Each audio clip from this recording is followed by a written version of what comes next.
So ನಾವು ವಾಕ್ಯಕ್ಕೆ ನೇರವಾಗಿ ಹೋಗೋಣ. ಎಲ್ಲರೂ ಸತ್ಯ ತಂದಿದ್ದೀರಾ? ಸರ್ ನಾ ಹೇಳ್ತಾ ನೀವೆಲ್ಲರೂ ಹೇಳಬೇಕು. ನಮ್ಮನ್ನು ಬಹಳವಾಗಿ ಪ್ರೀತಿ ಮಾಡುವ ಕರ್ತನಾದ ಯೇಸು ಕ್ರಿಸ್ತನೇ, ಇವತ್ತು ಕೂಡ ನಿನ್ನ ದಾಸನನ್ನು ಮರೆಸಿ ನಮ್ಮೊಂದಿಗೆ ನೀನು ಮಾತನಾಡುವುದಕ್ಕಾಗಿ ಸ್ತೋತ್ರ. ವಾಕ್ಯದಿಂದ ನಮ್ಮನ್ನು ಬಲಪಡಿಸು, ವಾಕ್ಯಕ್ಕಾಗಿ ಬದುಕುವಂತೆ ಕೃಪೆ ಮಾಡು. ಯೇಸುವಿನ ನಾಮದಲ್ಲಿ ಪ್ರಾರ್ಥಿಸ್ತೇನೆ, ಆಮೆನ್. Hallelujah, hallelujah. ಯಾವಾಗ ಚೆನ್ನಾಗಿ ಅರ್ಥ ಮಾಡ್ಕೊಳ್ಳಿ, ದೇವರು ನಮ್ಮನ್ನು ಅಧಿಕವಾಗಿ ಪ್ರೀತಿ ಮಾಡ್ತಾರೆ. ಹಲ್ಲೆಲೂಯಾ. ಕರ್ತನಾದ ಯೇಸು ಕ್ರಿಸ್ತನ ನಾಮದಲ್ಲಿ ಮತ್ತೊಂದು ಆವರ್ತಿ ನಿಮ್ಮೆಲ್ಲರನ್ನು ಆರಿಸಿ ಶುಭವನ್ನು ಕೋರುತ್ತೇನೆ. ಈ ನಡುವೆ ಹೇಗಿದೆ ಸಭೆ ಅಂತ ನಾವು ಗಮನಿಸುವಾಗ ಬೋಧಕರುಗಳು ಹೇಗಾಗೋಗಿದ್ದಾರೆ ಅಂತ ಹೇಳಿದ್ರೆ ಅಂಗಡಿ ಮಾಲೀಕರಾದಂಗೆ ಆಗೋಗಿದ್ದಾರೆ. ಏನಾಗೋಗಿದ್ದಾರೆ? ಅಂಗಡಿ ಮಾಲೀಕರಂತೆ. Pastors are turn into store owners ಅಂತ ಹೇಳ್ತಾರೆ. ಎಂತೆ ಇದನ್ನು ಸ್ಟೋರ್ ಓನರ್ ಆಗೋಗಿದ್ದಾರೆ. ಇವತ್ತು ನಾವು ಹೇಗೆ ಯೋಚನೆ ಮಾಡ್ತಿದ್ದೀವಿ ಅಂತ ಹೇಳಿದ್ರೆ ಸಭೆಗಳು ಸಂತೆ ವ್ಯಾಪಾರ ಆದಂಗೆ ಆಗೋಗಿದೆ. ಏನಾಗೋಗಿದೆ? ಸಂತೆ ವ್ಯಾಪಾರ ಅಂದರೆ ಇಲ್ಲಿ ಬಂದರೆ ಒಂದು ವ್ಯಾಪಾರ ಮಾಡ್ದಂಗೆ, ನೀವು ಬನ್ನಿ ನಿಮಗೆ ಇಂಥದ್ದು ಕೊಡಿಸ್ತೀವಿ ಅಂಥದ್ದು ಕೊಡಿಸ್ತೀವಿ, ಆ ವ್ಯಾಧಿ ಈ ವ್ಯಾಧಿ, ದೇವರು ಬಿಡುಗಡೆ ಕೊಡೋರೆ. ಆದರೆ ಸೇವಕರ ಕೆಲಸ ಏನು ಅನ್ನೋದನ್ನು ಮರೆತು ಇವತ್ತು ವ್ಯಾಪಾರ ಮಾಡ್ದಂಗೆ ಒಂದು ಅಂಗಡಿಯಲ್ಲಿ ಏನು ವ್ಯಾಪಾರ ಮಾಡ್ತಾರೆ, ಈಗ ಇಲ್ಲೊಂದು ಮಾರ್ಟ್ ಓಪನ್ ಆಗಿದೆ, ಅಲ್ಲೊಂದು ಮಾರ್ಟ್ ಓಪನ್ ಆಗಿದೆ, ಇವನೊಂದು ಒಂದು ಡಿಸ್ಕೌಂಟ್ ಕೊಡ್ತಾನೆ, ಅವನೊಂದು ಡಿಸ್ಕೌಂಟ್ ಕೊಡ್ತಾನೆ. ಹಾಗೆ ಸಭೆಗಳು, ಈ ಸಭೆಯಲ್ಲಿ ಇಂಥ ಇದಕ್ಕೆ ಇದು ಬಿಡುಗಡೆ, ಆ ಸಭೆಯಲ್ಲಿ ಅಂಥದಕ್ಕೆ ಬಿಡುಗಡೆ, ಇಲ್ಲಿ ರೋಗಗಳಿಗೆ ಬಿಡುಗಡೆ, ಅಲ್ಲಿ ದೆವ್ವಗಳಿಗೆ ಬಿಡುಗಡೆ, ಈ ಥರ ಅಡ್ವರ್ಟೈಸಿಂಗ್ ಆಗಿ ಒಂಥರ ಓನರ್ಗಳಿದ್ದಂಗೆ, ಅಂಗಡಿ ಮಾಲೀಕರಿದ್ದಂಗೆ ಆಗೋಗಿದೆ ನಮ್ಮ ಸಭೆಗಳು. ಈ ಆಲ್ಟರ್ ಅಂತೀವಿ ಇದನ್ನೇನಂತೀವಿ? ಇದು ಆಲ್ಟರ್ ಅನ್ಬೇಕು. ಆದರೆ ಇದು ಇವಾಗ ಆಲ್ಟರ್ ಅನ್ನೋದನ್ನ ಬಲಿಪೀಠ ಅಂತ ಕನ್ನಡದಲ್ಲಿ ಹೇಳ್ಬೇಕು. ಏನು ಹೇಳ್ಬೇಕು? ಇದನ್ನು ಬಲಿಪೀಠ ಅಂತ ಹೇಳಬೇಕು. ಆದರೆ ಇವತ್ತು ಈ ಬಲಿಪೀಠ ಏನಾಗಿದೆ ಅಂದರೆ ವೇದಿಕೆ ಆಗೋಗಿದೆ, ಸ್ಟೇಜ್ ಆಗೋಗಿದೆ. ಇವತ್ತು ಅನೇಕರು ಇದನ್ನು ಸ್ಟೇಜ್ ಆಗಿ ಉಪಯೋಗಿಸ್ಕೊಳ್ತಾರೆ, ಇದನ್ನು ವೇದಿಕೆಯಾಗಿ ಉಪಯೋಗಿಸ್ಕೊಳ್ತಾರೆ. ಅದಕ್ಕೆ ದೇವರು ಇವತ್ತು ನಮಗೆ ಎಚ್ಚರಿಕೆ ಪಡಿಸ್ತಾರೆ. ಇವತ್ತು ಅನೇಕ ಸೇವಕರುಗಳು ತಮ್ಮನ್ನು ಏನಾರು ಈಗ ಶೋ ಅಂದ್ರೇನು?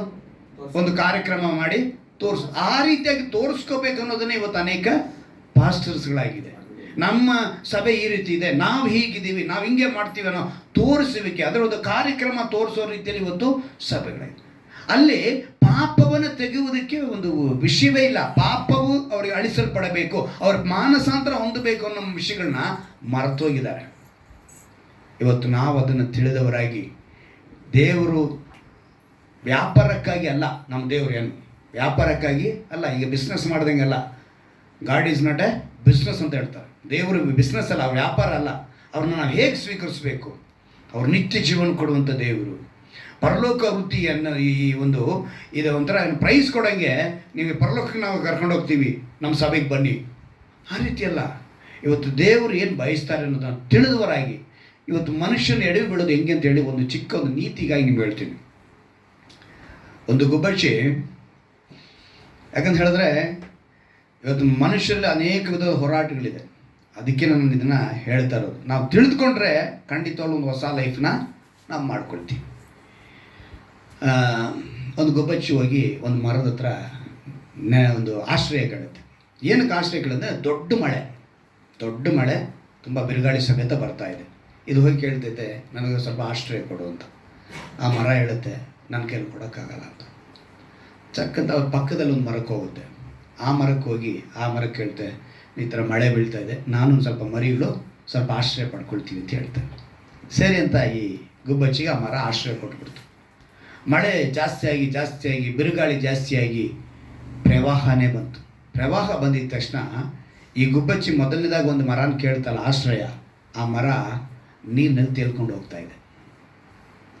ತಕ್ಷಣ ಈ ಗುಬ್ಬಚ್ಚಿ ಹಾರ್ಕೊಂಡೋಗಿ ನೋಡ್ದ, ಒಬ್ಬರಿಗೆ ಸಹಾಯ ಮಾಡಬೇಕು ಅಂತ ಹೇಳ್ತಾರೆ, ನೀನು ನನಗೆ ಸಹಾಯ ಮಾಡಲಿಲ್ಲ ನೋಡು, ಇವತ್ತು ನೀರಿನಲ್ಲಿ ಕೊಚ್ಕೊಂಡು ಹೋಗ್ತಿದೆ ಅಂತ. ತಕ್ಷಣ ಆ ಮರ ಹೇಳ್ತಂತೆ, ನನ್ನ ಸ್ಥಿತಿ ನನಗೆ ಗೊತ್ತಿತ್ತು, ನನ್ನ ಬುಡ ನನಗೆ ಸ್ಟ್ರಾಂಗ್ ಇರಲಿಲ್ಲ, ನಾನು ಕೊಚ್ಕೊಂಡು ಹೋಗುವಾಗ ಆಶ್ರಯಕ್ಕೆ ಅಂತ ಬಂದ ನಿನ್ನೂ ನಾನು ಕೊಚ್ಕೊಂಡು ಹೋಗ್ಬೇಕಿತ್ತು, ಆದ್ದರಿಂದ ನಾನು ನಿನಗೆ ಆಶ್ರಯ ಕೊಡಲಿಲ್ಲ ಅಂತೇಳಿ ಆ ಮರ ಹೇಳ್ತಂತೆ. ಇದರ ಅರ್ಥ ಏನು ಅಂತ ಹೇಳಿದ್ರೆ, ಕೆಲವು ಸಮಯ ನಮಗೆ ಉತ್ತರ ಸಿಗಲ್ಲ, ಕೆಲವು ಸಮಯ ನಮಗೇನು ಕಷ್ಟನಾ, ಏನಕ್ಕಿದು, ಏನು ಇಷ್ಟು ವರ್ಷನಾ, ಹಿಂಗೇ ನನ್ನ ಬದುಕ, ಇನ್ನು ಎಷ್ಟು ವರ್ಷ ಅಂತ ಅಂದ್ಕೊಳ್ತೀವಲ್ಲ. ಅದಕ್ಕೆ ಹೇಳ್ತಾ ಇದ್ದೀನಿ, ಈ ಕಷ್ಟಗಳೆಲ್ಲ ಒಂದೇ ದಿವಸ ನಮ್ಮಿಂದ ದೂರ ಹೋಗ್ತವೆ. ಕೆಲವು ಸಮಯ ಬರೋದು ಒಳ್ಳೆಯದಕ್ಕಾಗಿ, ಅದನ್ನು ಸ್ವೀಕರಿಸಬೇಕು. ಎಲ್ಲವನ್ನ ಸ್ವೀಕರಿಸಿದ್ರೆ ಖಂಡಿತವಾಗಿ ದೇವರು ಏನು ಮಾಡ್ತಾರೆ, ಅದ್ಭುತವನ್ನು ಮಾಡ್ತಾರೆ. ಇವತ್ತಿನ ಧ್ಯಾನಾಂಶಕ್ಕಾಗಿ ದೇವರು ಕೊಟ್ಟಂಥ ಒಂದು ವಾಕ್ಯ ತುಂಬ ಅದ್ಭುತವಾದ ವಾಕ್ಯ, ಸರಳವಾದ ವಾಕ್ಯ. ಎಲ್ಲರೂ ಸಂಡೇ ಕ್ಲಾಸ್ ಮಕ್ಕಳೆಲ್ಲ ಅದನ್ನು ಬಾಯಲ್ಲಿ ಹೇಳಬೇಕಾಗಿರುವಂಥ ಮಾತು. ಕೀರ್ತನೆಗಳು 23ನೇ ಅಧ್ಯಾಯದ 6ನೇ ವಾಕ್ಯ. ಕೀರ್ತನೆಗಳು 23ನೇ ಅಧ್ಯಾಯದ 6ನೇ ವಾಕ್ಯ. ಎಷ್ಟು ಅದ್ಭುತವಾದ ಮಾತು ಅಲ್ಲಿ ಬರೆಯಲ್ಪಟ್ಟಿದೆ ನೋಡಿ. ನಿಶ್ಚಯವಾಗಿ ನನ್ನ ಜೀವಮಾನದಲ್ಲೆಲ್ಲ ಶುಭವು ಕೃಪೆಯು ನನ್ನನ್ನು ಹಿಂಬಾಲಿಸುವವು. ನಾನು ಸದಾ ಕಾಲ ಯೆಹೋವನ ಮಂದಿರದಲ್ಲಿ ವಾಸಿಸುವೆನು. ಹಲ್ಲೆಲೂಯಾ. ಗೂಗಲ್ನಲ್ಲಿ ಕೆಲವರು ಸರ್ಚ್ ಮಾಡ್ತಾರಂತೆ ದೇವರ ವಾಕ್ಯವನ್ನು ಬಲಪಡಿಸುವ ವಾಕ್ಯ ಅಂತೇಳಿ. ಆ ರೀತಿ ಸರ್ಚ್ ಮಾಡಿ ಓದಿದ್ರಲ್ಲಿ ಮೊದಲನೇ ಸ್ಥಾನ ಹೊಂದ್ಕೊಂಡಿರೋದು ಕೀರ್ತನೆ 23. ಹಲ್ಲೆಲೂಯಾ. ಈ ಕೀರ್ತನೆ 23ನ ಒಂದು ಅಧಿಕವಾಗಿ ನಾವು ಕ್ರೈಸ್ತರು ಮಾತ್ರ ಅಲ್ಲ, ಬೇರೆಯವರು ಕೂಡ ಓದ್ತಾರೆ ಇದನ್ನು. ಈ 23ನೇ ಕೀರ್ತನ ನಾವು ಕೂಡ ನಮ್ಮ ಮಕ್ಕಳಿಗೆ ಏನು ಮಾಡ್ತೀವಿ ಹೇಳಿ, 23ನೇ ಕೀರ್ತನ ಕಂಠಪಾಠ ಮಾಡಿ ಅಂತ ಹೇಳ್ಕೊಡ್ತೀವಿ.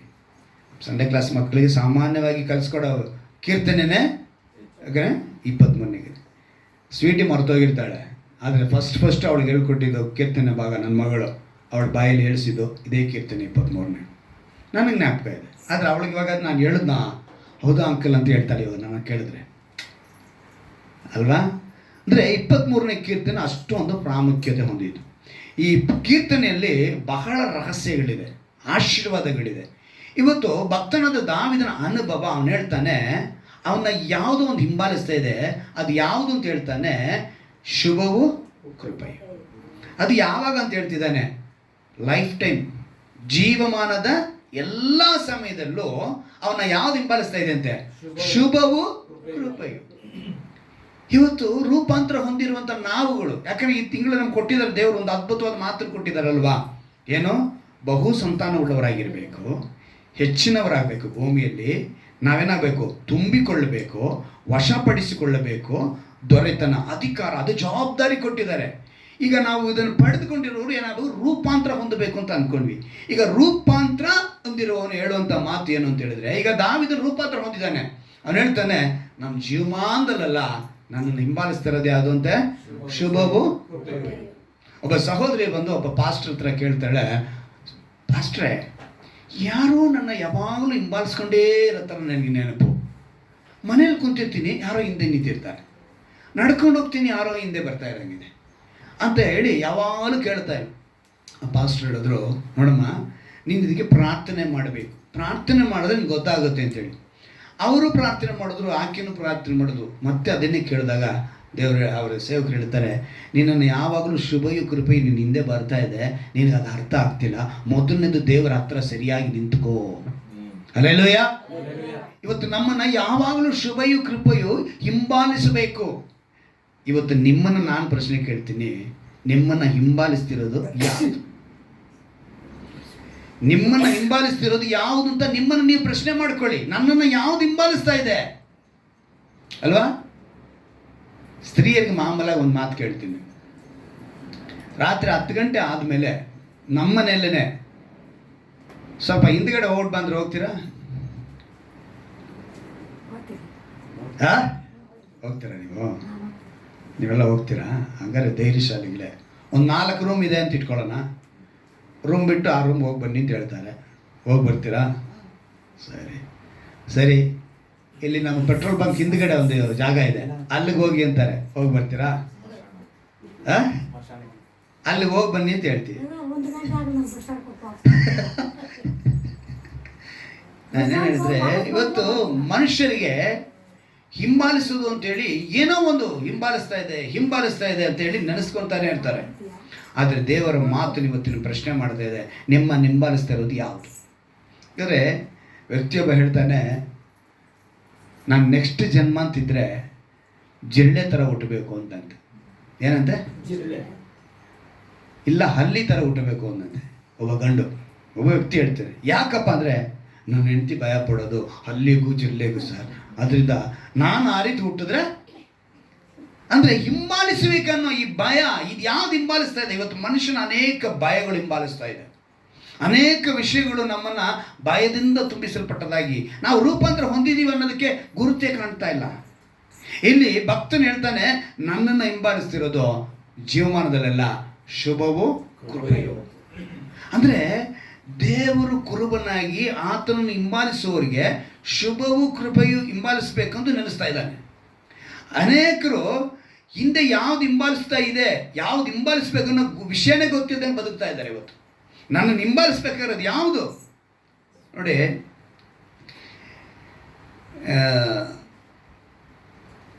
ನೀತಿಗಾಗಿ ಹೇಳ್ತಿದ್ದು, ಒಂದು ಕುದಿಯೋ ಇದು ನೀರು, ಅದರಲ್ಲಿ ಕಪ್ಪೆನ ಹಾಕಿದ ತಕ್ಷಣ ಕಪ್ಪೆ ಹೊರಗೆ ಜಂಪ್ ಮಾಡಿಬಿಡ್ತು. ಏನು ಮಾಡಿಬಿಡ್ತದು? ಜಂಪ್ ಮಾಡಿ ಅದಕ್ಕೇನು ಗೊತ್ತಾಯ್ತು? ನೀರು ತುಂಬ ಬಿಸಿ ಇದೆ. ಸರಿ, ನೆಕ್ಸ್ಟ್ ಸೈನ್ಸ್ ವಿಜ್ಞಾನಿಗಳು ಏನು ಮಾಡುತ್ತೆ, ಒಂದು ಸ್ಟವ್ ತಗೊಂಡು ಅದ್ರ ಮೇಲೆ ತಣ್ಣೀರು ಇಟ್ಬಿಟ್ಟು ಅದರೊಳಗೆ ಕಪ್ಪೆನ ಬಿಟ್ಟು ತಣ್ಣೀರಲ್ಲಿ ಕಪ್ಪೆ ಆರಾಮಾಗಿ ತರ್ತಾ ಇದೆ. ಮೆತ್ತಗೆ ಸ್ಟವ್ ಹಚ್ಚಿದ್ರು, ಸ್ವಲ್ಪ ಫೇಮ್ ಇಟ್ರು, ಏನಾಯ್ತು? ಸ್ವಲ್ಪ ಈಗ ನೀರು ಸ್ವಲ್ಪ ಬಿಸಿ ಆಗ್ತಾಯಿದೆ. ಇದು ಎಷ್ಟು ಚೆನ್ನಾಗಿದೆ, ನೀರು ತಣ್ಣಗಿದ್ದು ಏನಾಗೋಯ್ತು? ಚೆನ್ನಾಗಿದೆ. ಹಿಂಗೆ ಫ್ಲೇಮ್ ಜಾಸ್ತಿ ಆಗಿ ಫುಲ್ ಹೈಗೆ ಬಂದಿತ್ತು. ಆವಾಗ ಏನಾಯಿತು? ಕಪ್ಪೆ ಹೊರಗೆ ಬರಲಿಕ್ಕೆ ಸಾಧ್ಯ ಆಗಲಿಲ್ಲ. ಇವತ್ತು ಲೋಕವೆಂಬ ಇದೇ ರೀತಿ ಮನುಷ್ಯ ಬಿದ್ದೋಗಿದ್ದಾನೆ. ಇವನು ಇದರಲ್ಲಿ ಬಿದ್ದೋಗಿರೋದ್ರಿಂದ ಅವನಿಗೇನಾಗ್ತಾ ಇಲ್ಲ, ಹೊರಗಡೆ ಬರೋಕ್ಕಾಗ್ತಾ ಇಲ್ಲ. ದೇವರು ಹೇಳ್ತಿದ್ದಾರೆ, ಇವತ್ತು ನೀನು ಅದರಿಂದ ಹೊರಗೆ ಬರಬೇಕು. ಹೇಗೆ ಹೊರಗೆ ಬರಬೇಕು? ಯಾಕಂದರೆ ಇವತ್ತು ಕೆಲವ್ರನ್ನ ಏನು ಹಿಂಬಾಲಿಸ್ತಾ ಇದೆ ಅಂತೇಳಿ ಒಂದು 2-3 ವಿಷಯಗಳನ್ನ ಹೇಳಿ ಯಾವ್ದು ಹಿಂಬಾಲಿಸ್ಬೇಕು ಅಂತ ಹೇಳಿ ಇವತ್ತು ಸಂದೇಶನ ಮುಗಿಸ್ತೀನಿ ನಾನು. ಓದೋಣ ಯೆರೆಮೀಯನ ಗ್ರಂಥ 4ನೇ ಅಧ್ಯಾಯ 20ನೇ ವಾಕ್ಯ. ಯೆರೆಮೀಯನ ಪ್ರವಾದಿಯ ಗ್ರಂಥ 4ನೇ ಅಧ್ಯಾಯ 20ನೇ ವಾಕ್ಯ. ಅಲ್ಲಿ ಒಂದು ವಿಷಯವನ್ನು ದೇವರು ಬರೆಸಿದ್ದಾರೆ. ಯಾವುದು ಹಿಂಬಾಲನೆ ಮಾಡ್ತಿದೆ, ಅಲ್ಲಿ ಅವನ್ನ ಬೆನ್ನಟ್ತಾ ಇದೆ, ಅವನ ಹತ್ರ ಬಳಿ ಬರ್ತಾ ಇದೆ ಅಂತ ಹೇಳಿ ಬರೆಯಲ್ಪಟ್ಟಿದೆ. ಏನಂತೆ? ನಾಶನದ ಮೇಲೆ ನಾಶನವು, ಒಂದರ ಮೇಲೊಂದು ನಾಶನದ ಸುದ್ದಿ ಬರ್ತಾ ಇದೆ. ಅವನ ಹಿಂದೆ ಬರ್ತಾ ಇರೋದು ಯಾವುದಂತೆ? ನಾಶನವು ಹಿಂಬಾಲಿಸ್ತಾ ಇದೆ ಅವನ್ನ, ಒಂದರ ಮೇಲೊಂದು ಬರ್ತಾ ಇದೆ. ನೆಕ್ಸ್ಟ್, ದೇಶವೆಲ್ಲ ಹಾಟಾಯಿತು, ತಟ್ಟನೆ ನಮ್ಮ ಗುಡಾರಗಳು ಕ್ಷಣ ಮಾತ್ರದಲ್ಲಿ ನಮ್ಮ ಡೇರೆಗಳು ಭಗ್ನವಾದವು ಅಂತ. ನೋಡಿ, ಅವನ ಗೂಡಾರ ಮತ್ತೆ ಡೇರೆಗಳನ್ನ ಯಾವುದು ಹಿಂಬಾಲಿಸ್ತಾ ಇದೆ ಅಂದರೆ ನಾಶನವು ಹಿಂಬಾಲಿಸ್ತಾ ಇದೆ. ಅವನ ಭಗ್ನವಾಗೋದು ಅಂತ ಹೇಳ್ತಾನೆ. ಅಂದರೆ ನಾಶನದ ಮೇಲೆ ನಾಶನ ಬರೋದಕ್ಕೆ ಏನು ಮಾಡಿದ್ರು ಇವತ್ತು ನನಗೆ ಹೋಗ್ತಾ ಇಲ್ವೇ, ಎಷ್ಟು ಕಷ್ಟಪಡ್ತಾ ಇದ್ದೀನಿ, ನನಗೆ ಇದು ಜೀವಿತ ಬದಲಾಗ್ತಾ ಇಲ್ಲ, ನನ್ನ ಬದುಕು ಬದಲಾಗ್ತಾ ಇಲ್ಲ. ಯಾಕೆ ಎಂಬ ಪ್ರಶ್ನೆ ಅನೇಕರಲ್ಲಿ. ಅದಕ್ಕೆ ದೇವರು ಉತ್ತರನೂ ಇಟ್ಟಿದ್ದಾರೆ. ಯಾಕಂದರೆ ಇವತ್ತು ಅನೇಕರ ಪ್ರಶ್ನೆ ಇದೆ ತಾನೆ, ನಾನು ಇಷ್ಟು ವರ್ಷದಿಂದ ಸಭೆಗೆ ಬರ್ತಾ ಇದ್ದೀನಿ, ಇಷ್ಟು ವರ್ಷದಿಂದ ನಾನು ದೇವರ ಆರಾಧಿಸ್ತೀನಿ, ಯಾಕೆ ನನಗೆ ಕಷ್ಟ, ಯಾಕೆ ನಾಶನ, ಯಾಕೆ ನನ್ನ ಹಿಂಬಾಲಿಸ್ತಾ ಇದೆ? ಆದರೆ ಭಕ್ತನು ಹೇಳ್ತಾನೆ, ನನ್ನ ಹಿಂದೆ ಶುಭವು ಕೃಪೆಯು ಅಂತ ಹೇಳ್ತಾನೆ. ಆದರೆ ಇವತ್ತು ಅನೇಕರ ಹಿಂದೆ ನಾಶನವು ಒಂದರ ಮೇಲೊಂದು, ಅವರ ಗೂಡಾರಗಳು ಭಗ್ನವಾಗುವಂತೆ ಅವರನ್ನ ಹಿಂದೆ ಹಿಂಬಾಲಿಸ್ತಾ ಇದೆ. ಕಾರಣ ಏನು ಅಂತ ಹೇಳಿ ಜ್ಞಾನೋಕ್ತಿಗಳು 1ನೇ ಅಧ್ಯಾಯದಲ್ಲಿ 16ನೇ ವಾಕ್ಯವನ್ನು ನಾವು ಗಮನಿಸುವಾಗ, ಜ್ಞಾನೋಕ್ತಿಗಳು 1ನೇ ಅಧ್ಯಾಯದ 16ನೇ ವಾಕ್ಯವನ್ನು ಗಮನಿಸುವಾಗ,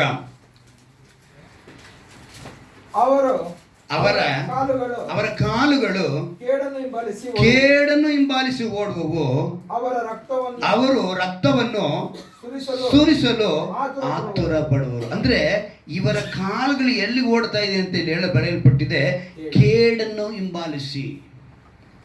ಇವತ್ತು ಕೇಡನ್ನ ನೀನು ಹಿಂಬಾಲಿಸೋದ್ರಿಂದ ನಾಶನವು ನಿನ್ನನ್ನು ಹಿಂಬಾಲಿಸ್ತಾ ಇದೆ. ನೀನು ಕೇಡು ಅಂತೇಳಿ ನಿನಗೆ ಗೊತ್ತಿಲ್ವಾ?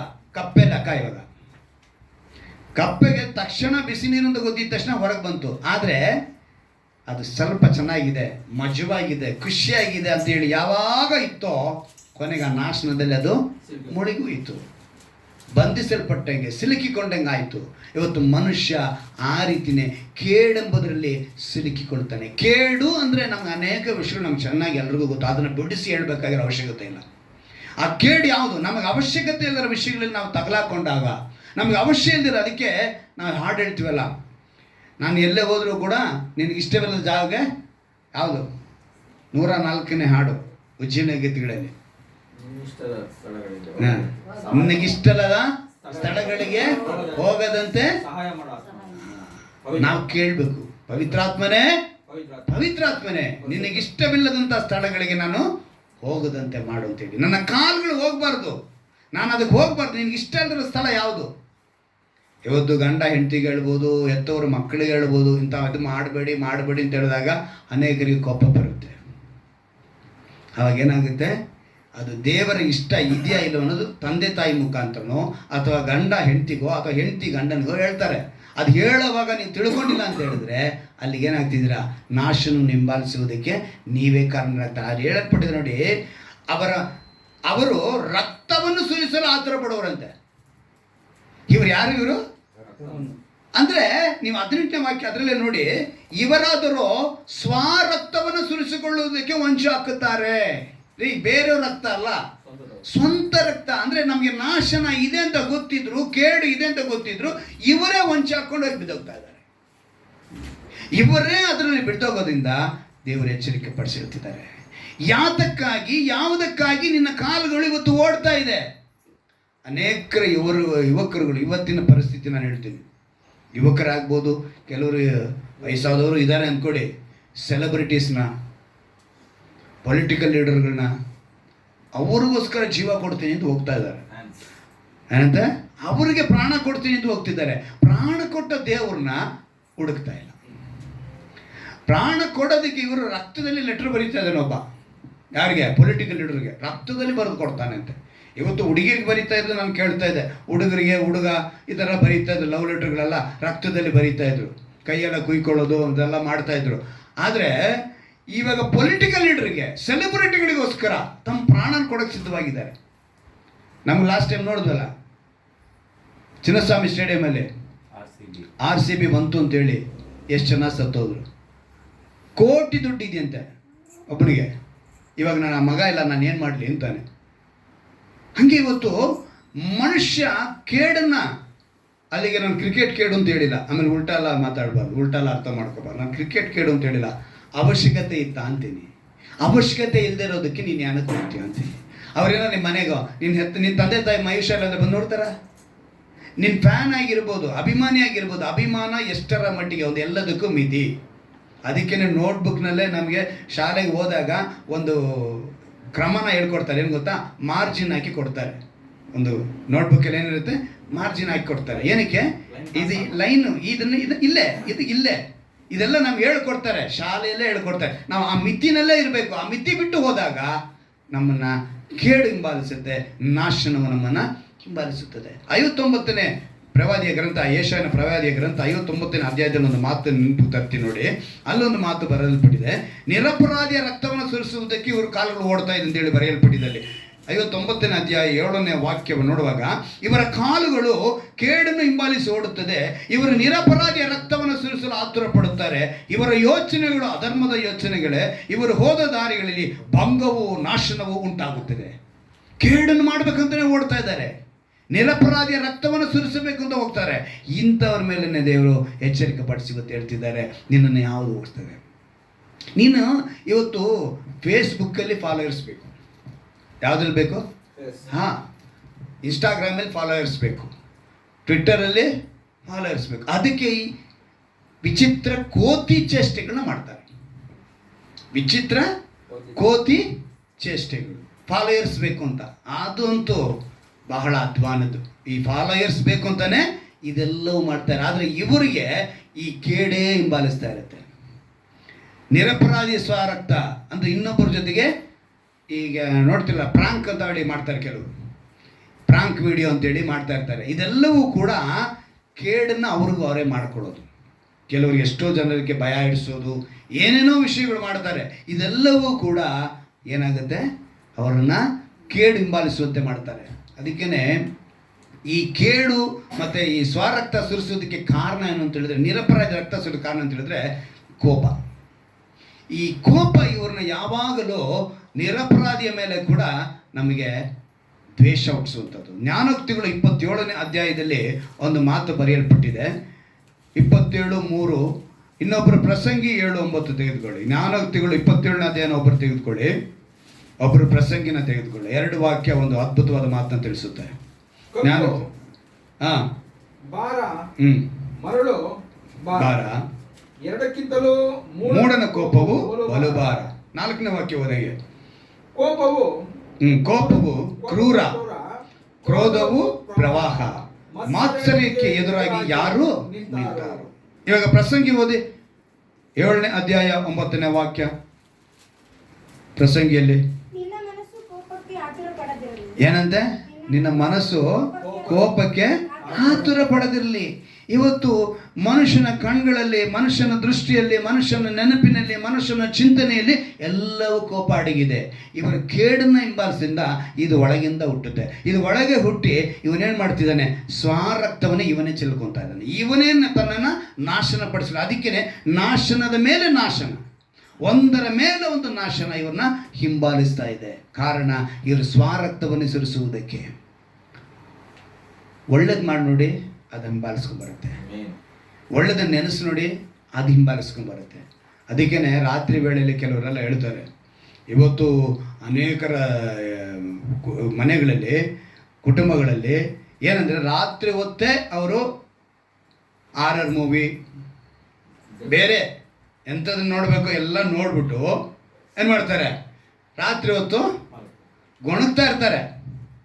ಇವರ ಸೌಂಡ್ ಕೇಳೋವಾಗ ಪಕ್ಕದವ್ರಿಗೆ ಗೊತ್ತಾಗುತ್ತೆ. ಕಾರಣ ಏನು? ಒಳಗಡೆ ಏನು ಫೀಡ್ ಆಗಿದೆಯೋ ಅದು ಕೆಲಸ ಮಾಡ್ತಾ ಇರುತ್ತೆ. ಇದನ್ನು ಅನೇಕರು ತಿಳ್ಕೊಳ್ಳಲ್ಲ. ಇದನ್ನು ತಿಳ್ಕೊಂಡ್ರೆ ನಾವು ಫೀಡ್ ಮಾಡ್ಕೊಳ್ಳೋದು ಯಾವುದು? ಮೊದಲನೇದಾಗಿ ಒಂದು ಪ್ರಾರ್ಥನೆ ಮಾಡಿ ಮಲಗಿದ್ರೆ ಆ ಪ್ರಾರ್ಥನೆ ಅಂಶವು ನಮ್ಮೊಂದಿಗೆ ಮಾತನಾಡ್ತಾನೆ ಇರುತ್ತೆ. ಅದಕ್ಕೆ ಹಾಸಿಗೆ ಮೇಲಿದ್ದಾಗಲೂ ನಿನ್ನ ವಾಕ್ಯವನ್ನು ಬಲಪಡಿಸಿದ್ರೆ ಭಕ್ತನು ಹೇಳ್ತಾನೆ, ಕೀರ್ತನೆಗಾರನು. ಅಂದರೆ ನಾವಿವತ್ತು ಏನು ಮಾಡ್ತಾ ಇದ್ದೀವಿ? ಒಂದು ಬಾರಿ ಒಬ್ಬ ಹುಡುಗ ಒಂದು ಬಾಗಿಲು ತಟ್ತಾನೆ. ಬಾಗಿಲು ತಟ್ಟಿ ತುಂಬ ದಾಹ ಆಗ್ತಿದೆ, ನೀರು ಕೇಳ್ತಾನೆ.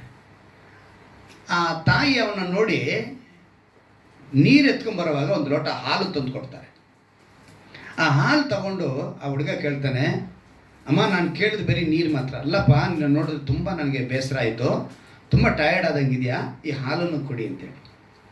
ಅವನು ಯೋಚನೆ ಮಾಡ್ತಾನೆ, ನಾನು ಕೇಳಿದ್ದು ಒಂದು ಲೋಟ ನೀರು, ಆ ತಾಯಿ ನನಗೆ ಹಾಲು ಸಮೇತ ಕೊಟ್ರಲ್ಲ, ಇಂಥ ಒಂದು ಗುಣನೇ ನನ್ನ ಜೀವಿತದಲ್ಲಿ ನಾನು ಇರಬೇಕು ಅಂಥೇಳಿ ಆ ಹುಡುಗ ಆ ವಯಸ್ಸಿನಲ್ಲಿ ನೆನೆಸ್ಕೊತಾನಂತೆ.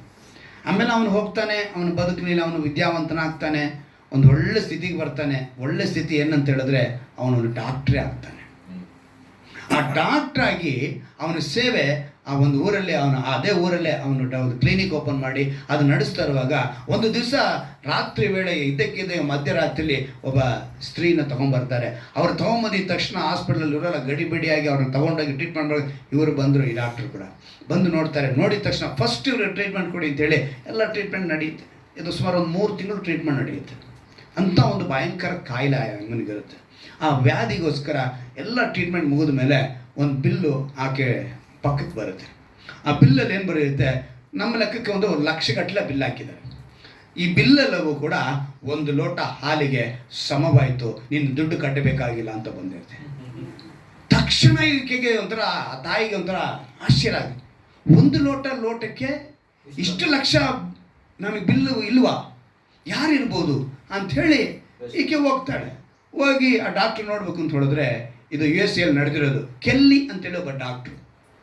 ಅವ್ರು ಹೇಳ್ತಾರೆ, ಅಮ್ಮ ನಾನು ಚಿಕ್ಕ ವಯಸ್ಸಿನಾಗಿದ್ದಾಗ ನಾನು ದಾಹ ಅಂತೇಳಿ ನಿನ್ನ ಮನೆಗೆ ಬಂದೆ, ಆದರೆ ನೀನು ನನಗೊಂದು ಲೋಟ ಹಾಲು ಕೊಟ್ಟೆ. ಅವತ್ತು ನಾನು ತೀರ್ಮಾನ ಮಾಡಿದೆ, ಕೇಳದೇನೆ ನಾನು ಸಹಾಯ ಮಾಡೋನಾಗಿ ಕಾಣಲ್ಪಡಬೇಕು. ಹಲ್ಲೆಲೂಯಾ. ಅದು ಅವತ್ತು ಆಕೆ ಆ ನೀರು ಕೊಡೋ ಜಾಗದಲ್ಲಿ ನೀರು ಮತ್ತು ಹಾಲು ಕೊಟ್ಟಿದ್ದ ನಿಮಿತ್ತ ಅವಳನ್ನ ಯಾವ್ದು ಹಿಂಬಾಲಿಸ್ಕೊಂಬಂತು. ಅವಳು ಒಂದು ವಯಸ್ಸಾಗಿದ್ದ ಕಾಲದಲ್ಲಿ ಅವಳು ಕಾಯಿಲೆ ಬಿದ್ದಾಗ ಅದೇ ಹುಡುಗ ಡಾಕ್ಟ್ರಾಗಿ ಅವಳನ್ನ ಕಾಪಾಡ್ದ. ಇದು ಕೆಲ್ಲಿ ಅಂತೇಳಿ ಇದೊಂದು ಡಾಕ್ಯುಮೆಂಟು, ಇದು ನಾನು ಆರ್ಟಿಕಲ್ ಓದಿದ್ದು. ಏನಕ್ಕೆ ಹೇಳ್ತೀನಿ ಅಂತ ಹೇಳಿದ್ರೆ, ನೀನು ಯಾವುದನ್ನು ಹಿಂಬಾಲಿಸಬೇಕು? ನೀನು ಯಾವುದನ್ನು ಹಿಂಬಾಲಿಸ್ತಾ ಇದೆಯಾ?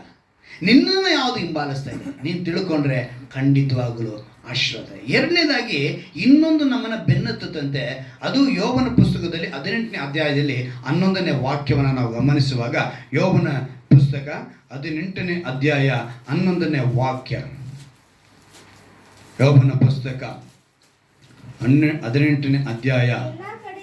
ಎಲ್ಲ ಕಡೆಯಲ್ಲಿಯೂ ಅಪಾಯಗಳು ಅವನನ್ನು ಅಂಜಿಸಿ ಹಿಮ್ಮಡಿ ತುಳಿಯುತ್ತಾ ಬೆನ್ನತ್ತುವವು. ಇವತ್ತು ಇವನ್ನ ಯಾವ್ದು ಹಿಂಬಾಲಿಸ್ತಾ ಇದೆ ಅಂತೇಳಿ ಅಲ್ಲಿ ನೋಡುವಾಗ ಎಲ್ಲ ಕಡೆಗಳಲ್ಲೂ ಅಪಾಯ ಅನ್ನೋದು. ಇವತ್ತು ನಿಂತರೆ ಕುಂತರೆ ನಡೆದರೆ ಹೋದರೆ ಬಂದರೆ ನಮಗೆ ಅಪಾಯ ಅನ್ನೋದು ಕಟ್ಟಿಟ್ಟ ಬುತ್ತಿ ಅಂತ ಹೇಳ್ತೀವಿ. ಅಂಥ ಒಂದು ಪ್ರಪಂಚದ ಒಂದು ವಾತಾವರಣದಲ್ಲಿ ನಾವು ಬದುಕ್ತಾ ಇದ್ದೀವಿ. ಅಲ್ಲಿ ಹೋದರೆ ಒಂದು ಅಪಾಯ ಅಂತೀವಿ, ಇಲ್ಲಿ ಹೋದರೆ ಒಂದು ಅಪಾಯ ಅಂತ ಹೇಳ್ತೀವಿ, ನಡೆದ್ರೂ ಅಪಾಯ ಅಂತೀವಿ, ಮಾತನಾಡಿದ್ರೂ ಅಪಾಯ ಅಂತೀವಿ, ಮಲಗಿದ್ರೆ ಅಪಾಯ ಅಂತೀವಿ. ಯಾವ ಭಯ ಹೆಂಗೆಲ್ಲ ನಮ್ಮ ಸುಮ್ಮನೆ. ಕೋವಿಡ್ ಬಂದಾಗ ಎಷ್ಟು ಜನ ಭಯ ಪಟ್ರು ಅಲ್ವಾ? ಎಷ್ಟೋ ಜನ ಹಣ ಶ್ರೀಮಂತರೆಲ್ಲ 3 ತಿಂಗಳು ಹಾಸ್ಪಿಟ್ಲಲ್ಲಿ ರೂಮ್ಗಳನ್ನ ಬುಕ್ ಮಾಡಿ ಇಟ್ಕೊಂಡ್ರಂತೆ, ಲಕ್ಷಗಟ್ಟಲೆ ಸುರಿದ್ರು. ಕಾರಣ ಏನೋ ಅವ್ರಿಗೊಂದು ಏನೋ ನನಗೆ ನಡೆದೋಗುತ್ತೆ, ಟಿ ವಿನಲ್ಲಿ ನ್ಯೂಸ್ ನೋಡಿದ ತಕ್ಷಣ ನಾಳೆ ನಂದಾಗಿರ್ಬೋದಾ ಅನ್ನೋ ಈ ಅಪಾಯ ನನಗೆ ಬಂದ್ಬಿಡುತ್ತಾ, ಈ ಒಂದು ಆ ಭಯದಲ್ಲಿ ತುಂಬ ಜನ ಸತ್ತೇ ಹೋದ್ರು. ಕೆಲವರು ಕಾರಲ್ಲಿ ಹೋದರೆ ಭಯ ಅಂತಾರೆ, ಕೆಲವರು ಟ್ರೈನಲ್ಲಿ ಹೋದರೆ ಭಯ ಅಂತಾರೆ. ಈಗ ಮೊನ್ನೆಲ್ಲ ಪ್ಲೇನ್ ಕ್ರಾಶ್ ಆಯಿತು, ಕೆಲವರು ಅದರಲ್ಲಿ ಹೋಗೋದಕ್ಕೆ ಭಯ ಅಂತಾರೆ.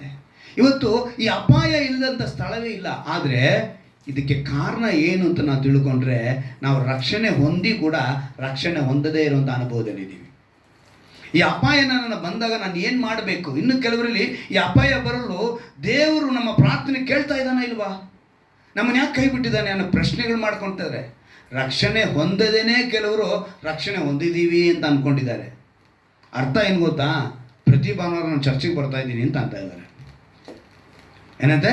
ಪ್ರತಿ ಭಾನುವಾರ ನಾನು ಚರ್ಚಿಗೆ ಬರ್ತಾ ಇದ್ದೀನಿ, ಆರಾಧನೆಗೆ ಬರ್ತಾ ಇದ್ದೀನಿ, ನನ್ನ ಕೈಯಲ್ಲಿ ಬೈಬಲ್ ಇದೆ, ಕತ್ತಿನಲ್ಲಿ ಶಿಲುಬೆ ಇದೆ, ನನ್ನ ಮನೆ ಡೋರ್ನಲ್ಲಿ ಈ ಮನೆಯ ಯಜಮಾನ ಯೇಸು ಕ್ರಿಸ್ತನಂತ ಹಾಕ್ಕೊಂಡಿದ್ದೀನಿ, ನನ್ನ ಮನೆ ಒಳಗಡೆ ವಾಕ್ಯಗಳನ್ನ ಹಾಕ್ಕೊಂಡಿದ್ದೀನಿ. ಇವೆಲ್ಲವೂ ರಕ್ಷಣೆಯ ಅನುಭವ, ರಕ್ಷಣೆಯ ಗುರುತು ಅಂದ್ಕೊಂಡಿದ್ದಾರೆ. ಇದೆಲ್ಲ ರಕ್ಷಣೆಯ ಅನುಭವ. ನಿಜವಾಗಲು ನೀನು ರಕ್ಷಣೆ ಹೊಂದಿದ್ರೆ ದೇವರೊಂದಿಗೆ ನೀನು ಅನ್ಯೋನ್ಯತೆ ಇರಬೇಕು. ನೀನು ರೂಪಾಂತರ ಹೊಂದಿದ್ರೆ ದೇವರೊಂದಿಗೆ ನಿನ್ನ ಕೃಪೆ, ನಿನ್ನ ಶುಭವು ನಿನ್ನ ಹಿಂಬಾಲಿಸಬೇಕು. ಆ ಶುಭವು ಕೃಪೆ ನಿನ್ನ ಹಿಂಬಾಲಿಸ್ತಾ ಇದೆಯಲ್ವ ಅಂತ ನಿನಗೆ ಗೊತ್ತಾಗಬೇಕು. ಆ ದೇವರ ಸನ್ನಿಧಿಗೆ ಬಂದಾಗ, ಅಂದರೆ ಈಗ ನನ್ನ ಹತ್ರ 2 ಸೂಟ್ ಕೇಸ್ ಇದೆ ಅಂತ ಇಟ್ಕೊಳ್ಳೋಣ. 2 ಸೂಟ್ ಕೇಸ್ ತೊಗೊಂಬಂದಿನಿ, 2 ಸೂಟ್ ಕೇಸಲ್ಲಿ ಹಣ ಇದೆ. ನಾನು ನಿಮ್ಮ ಮನೆಗೆ ಬಂದಿದ್ದೀನಿ, ನಿಮ್ಮ ಮನೆಯಲ್ಲೇ ಇದ್ದೀನಿ, ಆಯ್ತಾ? ಈಗ ನನ್ನ ಹತ್ರ 2 ಸೂಟ್ ಕೇಸಲ್ಲಿರೋ ಹಣನ ನೀವು ಖರ್ಚು ಮಾಡ್ಕೋಬೇಕು ಅಂತ ನಾನು ತಂದಿದ್ದೀನಿ, ನಾನು ನಿಮಗೆ ಕೊಡೋಕ್ಕೆ ಸಿದ್ಧವಾಗಿದ್ದೀನಿ. ಆದರೆ ನೀವೇನು ಮಾಡ್ತಾ ಇಲ್ಲ. Same method. ದೀಕ್ಷಾಸನ ತೆಗೆದುಕೊಳ್ತೀರಾ, ದೀಕ್ಷಾಸನ ತೆಗೆದುಕೊಂಡಿದ್ರೆ ಪವಿತ್ರ ಆತ್ಮ ಒಳಗೆ ಬಂದುಬಿಡ್ತಾರೆ. ಇವತ್ತು ಪವಿತ್ರಾತ್ಮನ ಅಭಿಷೇಕಕ್ಕೋಸ್ಕರ ಅದಕ್ಕೊಂದು ಕೂಟ ನಡೆಸ್ತಾರೆ. ಯಾವಾಗ ದೀಕ್ಷಾಸನ ತೆಗೆದುಕೊಳ್ತಿರೋ ಆಗಲೇ ಪವಿತ್ರ ಆತ್ಮ ನಿಮ್ಮ ಒಳಗೆ ಬಂದುಬಿಡ್ತಾರೆ. ನಾವು ದೀಕ್ಷಾಸನ ಕೊಡೋದಕ್ಕೆ ಮುಂಚೆ ನಿಮ್ಮನ್ನು ಏನು ಕೇಳ್ತೀವಿ? ನೀವೇನಾಗಬೇಕು? ಪಾಪವನ್ನು ಅರಿಕೆ ಮಾಡಬೇಕು, ಪಾಪವನ್ನು ಬಿಟ್ಟು ಬಿಡಬೇಕು ಅಂತ ಹೇಳ್ತೀವಿ. ಯೇಸು ಕ್ರಿಸ್ತನ ನಾಮದಲ್ಲಿ ದೀಕ್ಷಾನ ತೆಗೆದುಕೊಳ್ಳಿ ಅಂತ ಹೇಳ್ತೀವಿ. ನಿಮ್ಮನ್ನು ಒಪ್ಪಿಸಿಕೊಟ್ಟು ದೀಕ್ಷಾಸನ ಕೊಡಿಸ್ತೀವಿ. ದೀಕ್ಷಾನ ಕೊಟ್ಟಿದ ಮೇಲೆ ನೀವು ಅರಿಕೆ ಮಾಡಿರ್ತೀರ. ಆಗ ಪವಿತ್ರಾತ್ಮನು ಸಂತೋಷವಾಗಿ ಇವಳು ನನ್ನ ಮಗ, ಇವನು ನನ್ನ ಮಗಳು ಅಂತೇಳಿ ಏನು ಮಾಡ್ತಾರೆ? ಒಳಗೆ ಬಂದುಬಿಡ್ತಾರೆ. ಒಳಗೆ ಬಂದಂಥ ದೇವರು ಪವಿತ್ರಾತ್ಮನು ಸೂಟ್ ಕೇಸಿನಲ್ಲಿ ಹಣ ಇಟ್ಕೊಂಡು ಕೂತಂಗೆ ಕುಂತಿದ್ದಾರೆ. ಆದರೆ ನೀವೇನು ಮಾಡ್ತೀರಾ? ಪವಿತ್ರಾತ್ಮನನ್ನು ಕೇಳ್ತಿಲ್ಲ. ನಿಮ್ಮ ಸ್ವಂತ ಬುದ್ಧಿಯಿಂದ, ಸ್ವಂತ ಆಲೋಚನೆಯಿಂದ, ಸ್ವಂತದೇ ಜ್ಞಾನದಿಂದ, ಸ್ವಂತವಾಗಿಯೇ ನೀವೆಲ್ಲ ತೀರ್ಮಾನ ಮಾಡ್ಕೊಂಡು ನೀನು ಹೋಗುವಾಗ ಪವಿತ್ರಾತ್ಮನ ಸಹಾಯ ಬರಲ್ಲ. ಆದರೆ ಪವಿತ್ರಾತ್ಮನ ಹೊರಗಡೆ ಇಲ್ಲ, ಎಲ್ಲಿದ್ದಾರೆ? ಒಳಗಡೆ ಇದ್ದಾರೆ. ಎಚ್ಚರಿಕೆ ಪಡಿಸ್ತಾ ಇರ್ತಾರೆ. ನೀನು ಮಾಡೋ ತಪ್ಪು ಅಂತ ಹೇಳ್ತಿದ್ದಾರೆ, ಇದು ಕೇಡು ಅಂತ ಹೇಳ್ತಿರ್ತಾರೆ, ಇದು ನಾಶನ ಅಂತ ಹೇಳ್ತಿದ್ದಾರೆ, ನೀನು ಸ್ವರಕ್ತವನ್ನು ಚಲಿಸ್ಕೋಬೇಡ ಅಂತ ಹೇಳ್ತಿರ್ತಾರೆ. ಆದರೆ ನಾನೇನು ಮಾಡಲ್ಲ, ಕೇಳಲ್ಲ ದೇವರನ್ನ. ದೇವ್ರ ಹತ್ರ ಏನೂ ಕೇಳ್ತೀರಾ, ದೇವ್ರನ್ನ ದುಃಖಪಡಿಸೋನಾಗಿರ್ತೀನಿ. ಅದಕ್ಕೆ ದೇವರು ಇವತ್ತು ನೋಡಿ, ಆ ವಾಕ್ಯನ ಇನ್ನೊಂದ್ಸಲಿ ಗಮನಿಸಿ ನೋಡಿ, ಎಷ್ಟು ಅದ್ಭುತವಾಗಿ ದೇವರು ಹೇಳ್ತಾರೆ ಅಂದರೆ 11ನೇ ವಾಕ್ಯ, ಹಿಮ್ಮಡಿ ತುಳಿಯುತ್ತಾ ಬೆನ್ನತ್ತುವವು. ಇನ್ನು ಕೆಲವರು ರಕ್ಷಣೆ ಹೊಂದಿ ಸಹ ನಾನು ರಕ್ಷಣೆ ಹೊಂದಿಲ್ಲವೆಂದು ಎಣಿಸ್ಕೊಳ್ತಾರೆ. ಕಾರಣ ಏನು ಗೊತ್ತಾ? ಅವರು ಯೇಸುವಿನ ನಾಮನ ಸರಿಯಾಗಿ ಅರಿಕೆ ಮಾಡದಿರೋದು ನಿಮಿತ್ತ. ನೀನು ಯಾವಾಗ ಯೇಸುವಿನ ನಾಮನ, ರೋಮಾಪುರದಲ್ಲಿ 10ನೇ ಅಧ್ಯಾಯದಲ್ಲಿ 9ನೇ ವಾಕ್ಯನ ಓದಿ, ಎಂಥ ಅದ್ಭುತವಾದ ಮಾತನಲ್ಲಿ ಬರೆಸಿದ್ದಾರೆ ರೋಮಾಪುರದವರಿಗೆ. 10ನೇ ಅಧ್ಯಾಯ 9ನೇ ವಾಕ್ಯವನ್ನು ಗಮನಿಸುವಾಗ ಅಲ್ಲಿ ಬರೆಯಲ್ಪಟ್ಟಿದೆ ನೋಡಿ, ಅದೇನೆಂದರೆ ನೀನು ಯೇಸುವನ್ನೇ ಕರ್ತನೆಂದು ಬಾಯಿಂದ ಅರಿಕೆ ಮಾಡಿಕೊಂಡು ದೇವರು ಆತನನ್ನು ಸತ್ತವರೊಳಗಿಂದ ಎಬ್ಬಿಸಿದನೆಂದು ಹೃದಯದಿಂದ ನಂಬಿದರೆ ನಿನಗೆ ರಕ್ಷಣೆಯಾಗುವುದು ಎಂಬುದೇ. ಹೃದಯದಿಂದ ನಂಬುವುದರ ಮೂಲಕ ನೀತಿ ದೊರಕುತ್ತದೆ, ಬಾಯಿಂದ ಅರಿಕೆ ಮಾಡೋದ್ರ ಮೂಲಕ ರಕ್ಷಣೆ ಆಗುತ್ತದೆ. ಅರಿಕೆನೆ ಬಾಯಿಂದ ಅರಿಕೆ ಮಾಡಬೇಕು. ಬಾಯಿಂದ ಅರಿಕೆ ಮಾಡೋದು ಬರೀ ತುಟಿ ಅಲ್ಲ, ಹೃದಯದಿಂದ ಬರಬೇಕು. ಅದಕ್ಕೆ ಹೇಳ್ತಾರೆ, ಕರ್ತನೆಂದು ಬಾಯಿಂದ ಅರಿಕೆ ಮಾಡಿಕೊಂಡು ದೇವರಾದ ಸತ್ತವರನ್ನು ಎಬ್ಬಿಸಿದ್ದು ಹೃದಯದಿಂದ ನಂಬಿದರೆ. ಇದು ಬೇಕು, ಇದೇ ರಕ್ಷಣೆ ಅನ್ನೋದು. ಆದರೆ ಇವತ್ತು ಇದನ್ನು ನಂಬಿಕೆನೇ ಇಲ್ಲ, ಈ ರಕ್ಷಣೆ ಅನ್ನುವುದರಿಗೆ ಮನುಷ್ಯನು ಬರ್ತಾ ಇಲ್ಲ. ಅದರಿಂದನೇ ನಮಗೆ ಅನೇಕ ವಿಧವಾದ ಹೋರಾಟಗಳು. ಅದಕ್ಕೇ ನೀನು ರಕ್ಷಣೆ ಹೊಂದಿದ್ಯಾ? ಈಗ ನಾನು ನಿಮ್ಮನ್ನು ಕೇಳೋದಲ್ಲ, ಪಾಸ್ಟರ್ಸ್ಗಳಲ್ಲಿ ನಿಮ್ಗೆ ಹೇಳಬೇಕಾಗಿಲ್ಲ ನೀನು ರಕ್ಷಣೆ ಹೊಂದಿದ್ಯಾ, ರಕ್ಷಣೆ ಇಲ್ಲ. ನಿಮಗೆ ಅನುಭವ ಬರಬೇಕು. ನಾನು ನಿಮ್ಗೆ ಹೇಳಬಾರ್ದು ನೀವು ರಕ್ಷಣೆ ಹೊಂದಿದ್ದೀರಿ, ನೀವು ರಕ್ಷಣೆ ಹೊಂದಿದ್ದೀರಿ. ಯಾವುದೇ ಪಾಸ್ಟರ್ ಕೂಡ ಆ ರೀತಿ ಹೇಳೋದಕ್ಕೆ ಸಾಧ್ಯ ಇಲ್ಲ, ಯಾವುದೇ ಪೋಪ್ಗಳು ಕೂಡ ಹೇಳೋದಕ್ಕೆ ಸಾಧ್ಯ ಇಲ್ಲ. ಕಾರಣ ಏನು ಅಂತ ಹೇಳಿದ್ರೆ, ನೀವು ಅದಕ್ಕೆ ಒಪ್ಪಿಸಿಕೊಟ್ಟರೆ. ದೇವ್ರು ಹೇಳ್ತಿದ್ರೆ ಕೆಲವ್ರನ್ನ ಶುಭವು ಕೃಪೆ ಹಿಂಬಾಲಿಸಬೇಕು ಅಂತ ಬಂದರೆ, ಆದರೆ ಇಲ್ಲಿ ಕೆಲವರು ಏನು ಮಾಡ್ತಾರೆ, ಅಪಾಯವು ಬೆನ್ನಚ್ಚುತ್ತಾ ಇದೆ, ನಾಶನವು ಬೆನ್ನಚ್ಚುತ್ತಾ ಇದೆ. ಇನ್ನು ಕೆಲವ್ರನ್ನ ಕ್ರೂರ ದೂತರು ಬೆನ್ನಟ್ತಾ ಇದ್ದಾರಂತೆ. ಜ್ಞಾನೋಕ್ತಿಗಳು 17ನೇ ಅಧ್ಯಾಯ 11ನೇ ವಾಕ್ಯ. ಇವೆಲ್ಲವೂ ಕೂಡ ನಮ್ಮನ್ನು ಹಿಂಬಾಲಿಸುವುದಕ್ಕೆ ಕಾರಣಗಳನ್ನ ದೇವರು ನಿಮಗೆ ತಿಳಿಸ್ತಾ ಇದ್ದಾರೆ. ಜ್ಞಾನೋಕ್ತಿಗಳು 17ನೇ ಅಧ್ಯಾಯ 11ನೇ ವಾಕ್ಯ. ಜ್ಞಾನೋಕ್ತಿಗಳು 17ನೇ ಅಧ್ಯಾಯ 11ನೇ ವಾಕ್ಯ. ದುರಾತ್ಮನಿಗೆ ದಂಗೆಯ ಮೇಲೆ ಮನಸ್ಸು, ಕ್ರೂರ ದೂತನು ಅವನ ಮೇಲೆ ಬರುವನು. ಈಗ ಯಾರು ಬರ್ತಾ ಇದ್ದಾರೆ? ಕ್ರೂರ ದೂತನು. ಯಾವಾಗ ಅಂತ ಹೇಳಿದ್ರೆ ದುರಾತ್ಮನಿಗೆ. ದುರಾತ್ಮನು ಅಂದಿದ ತಕ್ಷಣ ಇವತ್ತಿನ ದಿವಸದಲ್ಲಿ ಎಲ್ಲರೂ ಕೂಡ ದೆವ್ವ ಅಂತ ನಾವು ಹೇಳ್ತೀವಿ ಅಲ್ವಾ? ದೆವ್ವ ಅಂದಿದ ತಕ್ಷಣ ಇವತ್ತೆಲ್ಲ ತೋರಿಸೋದು ಹೆಣ್ಣು ದೆವ್ವ ಮಾತ್ರ, ಗಂಡು ದೆವ್ವ ತೋರಿಸೋದೇ ಇಲ್ಲ. ನೋಡಿದ್ದಾರೆ ಎಲ್ಲ ಗಂಡು ದೆವ್ವಗಳು. ಬಿಳಿ ಸೀರೆ, ಜುಟ್ಟು ಇಷ್ಟು ಉದ್ದ ಬಿಡಬೇಕು, ಗಾಳಿಗೆ ಹಾರ್ಕೊಂಡು ಹೋಗ್ಬೇಕು, ಇದೆ ಇವತ್ತು ಪಿಕ್ಚರ್. ಬಿಳಿ ದೆವ್ವ ಅಂದರೆ ಹೆಣ್ಣು ದೆವ್ವನೇ. ದೆವ್ವ ಅಂದಿದ ತಕ್ಷಣ ಏನಂತೆ? ಹೆಣ್ಣು. ಗಂಡು ದೆವ್ವ ಇಲ್ವಾ ಹಂಗಾರೆ? ಆದರೆ ಬೈಬಲಲ್ಲಿ ಎಲ್ಲಿ ಕೂಡ ಈ ಥರ ಮನುಷ್ಯರನ್ನ ದೆವ್ವವಾಗಿ ತೋರಿಸೇ ಇಲ್ಲ. ದೇವರು ತೋರಿಸಿರೋ ದೆವ್ವಗಳೆಲ್ಲ ಮೂಕ ದೆವ್ವ, ಕುರುಡ ದೆವ್ವ, ಕಿವಿಡ ದೆವ್ವ, ಮೂರ್ಛಾರೋಗಿ ದೆವ್ವ, ಇವುಗಳನ್ನೇ ದೆವ್ವ ಅಂದರು. ಏನಕ್ಕೆ ಅಂತ ಹೇಳಿದ್ರೆ, ಆ ದೆವ್ವಗಳಾಗಿ ಅವರಿಗೆ ಆ ಕಾಯಿಲೆ ತರಿಸಿದ್ದು ದುರಾತ್ಮನ ಕೆಲಸ. ಆ ದುರಾತ್ಮ ಸೈತಾನನು. ಆ ಸೈತಾನನು ತನ್ನ ಬಳಿ ಇರುವಂಥ ದೂತರುಗಳು, ದುರಾತ್ಮನ ಅವರಿಗೆ ಹೊಂದಿರುವಂಥ ಆ ದೂತರುಗಳು ಇವರನ್ನು, ಅದಕ್ಕೆ ಇಲ್ಲಿ ಬರೆಯಲ್ಪಟ್ಟಿದೆ ಕ್ರೂರ ದೂತನು. ಈ ಕ್ರೂರ ದೂತನು ಬಂದು ಏನಾಗಿದ್ದಾನೆ ಇಲ್ಲಿ ಬರೆಯಲ್ಪಟ್ಟಿದೆ ನೋಡಿ. ಆ ಕ್ರೂರ ದೂತನು ಅಲ್ಲಿ ಹಿಂದೆ ಬರ್ತಿದ್ದಾನೆ. ಅದನ್ನು ನಾವು ಎಚ್ಚರಿಕೆಯಿಂದ ತಿಳ್ಕೋಬೇಕು. ಇಲ್ಲಿ ಏನನ್ನ ದೇವರು ನಮಗೆ ತಿಳಿಯಪಡಿಸ್ತಾರೆ, ನಾವು ಅದನ್ನು ತಿಳ್ಕೊಂಡಾಗ ಖಂಡಿತವಾದ ಅದ್ಭುತಗಳನ್ನ ನಾವು ಕಾಣ್ತೀವಿ. ದುರಾತ್ಮ ನಿದರ್ಶನ ಸತ್ಯವೇದ ತಿಳಿಸಿದ್ದ ಕೀರ್ತನೆ 34ರಲ್ಲಿ ಏನಂತ ಹೇಳಿದ್ದ? ಭಯಭಕ್ತಿಯುಳ್ಳವರ ಸುತ್ತಲೂ ಯೆಹೋವನು ತನ್ನ ಭಯಭಕ್ತಿಯುಳ್ಳವರ ಸುತ್ತಲೂ ತನ್ನ ದೂತನನ್ನು ದಂಡಿಳಿಸಿ ಕಾವಲಾಗಿದ್ದಾನೆ. ಕೀರ್ತನೆಗಳು 34:7. ಈಗ ಅಲ್ಲಿ ಯಾರು ದೂತ ನಿಲ್ಲಿಸ್ತಾರೆ? ಯೆಹೋವನೇ ಇಳಿಸ್ತಾನೆ. ಇಸಬೇಲಳಿಗೆ ಭಯಪಟ್ಟು ಎಲಿಯ ಓಡೋಗ್ತಾನೆ. ಏನಕ್ಕೆ ಅಂತ ಹೇಳಿದ್ರೆ, ಇಸಬೇಲಳ ಹತ್ರ ಇವನು ಅದಕ್ಕಿಂತ ಮುಂಚೆ ಚಾಲೆಂಜ್ ಮಾಡ್ತಾನೆ. 3 ವರ್ಷ 6 ತಿಂಗಳು ಮಳೆ ಬರಬಾರ್ದು ಚಾಲೆಂಜ್ ಮಾಡೋದನ್ನ ಅದ್ರಲ್ಲಿ ಗೆದ್ದು ಬಿಡ್ತಾನೆ. ಗೆದ್ದ ಮೇಲೆ ಇಸಬೇಲಳು ಏನು ಮಾಡ್ತಾಳೆ? 450 ಅವಳ ಹತ್ರ ಇರುವ ಪ್ರವಾದಿಗಳನ್ನಿಟ್ಟು ಇವನ್ನ ಕೊಲ್ಲಬೇಕು ಅಂತ ತೀರ್ಮಾನ ಮಾಡ್ತಾಳೆ. ಈ ವಿಷಯ ತಿಳಿದಿದ್ದ ತಕ್ಷಣ ಎಲಿಯ ಭಯ ಬಿದ್ದು ಹೋಗ್ತಾನೆ. ಆಗ ದೇವರು ಅವನಿಗೆ ಮತ್ತೆ ಒಬ್ಬ ದೂತನನ್ನು ಕಳಿಸ್ತಾರೆ. ದೂತನನ್ನು ಕಳಿಸಿ, ನೋಡು ಇವತ್ತು ಇದನ್ನು ಊಟ ಮಾಡು, 2ನೇ ದಿವಸ ಮತ್ತೆ ಸಂಜೆ ಬಂದು ಇದನ್ನು ಊಟ ಮಾಡು, ಇದನ್ನು ಊಟ ಮಾಡಿ ನೀನು 40 ದಿವಸ ಪ್ರಯಾಣ ಮಾಡು, ನಿನಗೆ ಅದ್ಭುತ ತೋರಿಸ್ತೀನಿ ಅಂತೇಳಿ ಹೇಳ್ತಾರೆ. ಅಂದರೆ ಎಲಿಯನ್ನು ಕೂಡ ಭಯ ಹಿಂಬರಿಸಿದಾಗ ದೇವ್ರನ್ನ ಗಟ್ಟಿಯಾಗಿ ಹಿಡ್ಕೊಂಡ. ನೀನು ಇವತ್ತು ಯಾವುದನ್ನ ಹಿಡ್ಕೊಂಡ? ಕೆಲ ಹಿಂದೆ ನಾಶನವು, ಅಪಾಯವು, ಕ್ರೂರದತೆ ಆದರೆ ಕೀರ್ತನಾಗ ಹೇಳ್ತಾನೆ, ನನ್ನ ಹಿಂದೆ ಶುಭವು ಕೃಪೆಯು ಹಿಂಬಾಲಿಸಿತು. ಅದಕ್ಕೆ ಒಂದೇ ಒಂದು ವಿಷಯ, ಅದೇ 23ನೇ ಕೀರ್ತನೆಯಲ್ಲಿ 5ನೇ ವಾಕ್ಯ ಅನ್ನೋದಿ ಅದೊಂದು ಅದ್ಭುತವಾದ ಮಾತು ಬರೆಯಲ್ಪಟ್ಟಿದೆ. 2-3 ವಿಷಯ ತಿಳಿಸಿ ನಾವು ಪ್ರಾರ್ಥನೆಗೆ ಒಳಗೋಣ. ಅದೊಂದು, ವೈರಿಗಳ ಮುಂದೆ ನೀನು ನನಗೋಸ್ಕರ ಔತಣವನ್ನು ಸಿದ್ಧ ಮಾಡುತ್ತಿ, ನನ್ನ ತೈಲಿಗೆ ತೈಲವನ್ನು ಹಚ್ಚಿಸಿ, ನನ್ನ ಪಾತ್ರೆಯು ತುಂಬಿ ಹೊರಸೂಸುತ್ತದೆ. 2 ಗ್ಲಾಸ್ ಬೇಕಿತ್ತು, ಆದರೆ ಇವಾಗ ಗ್ಲಾಸ್ ಇಲ್ಲ ನನ್ನ ಹತ್ರ. 2 ಬಾಟ್ಲ್ ಇದೆಯಾ? ಕೊಡು. ಅದೊಂದು ಬಾಟ್ಲು. ಎರಡು ಪರವಾಗಿಲ್ಲ, ಅರ್ಧ ಅರ್ಧ ಇದೆ. ಸ್ಟೀಫನ್ ಬಾ, ಬಾಟ್ಲಿಸ್ಕೊ.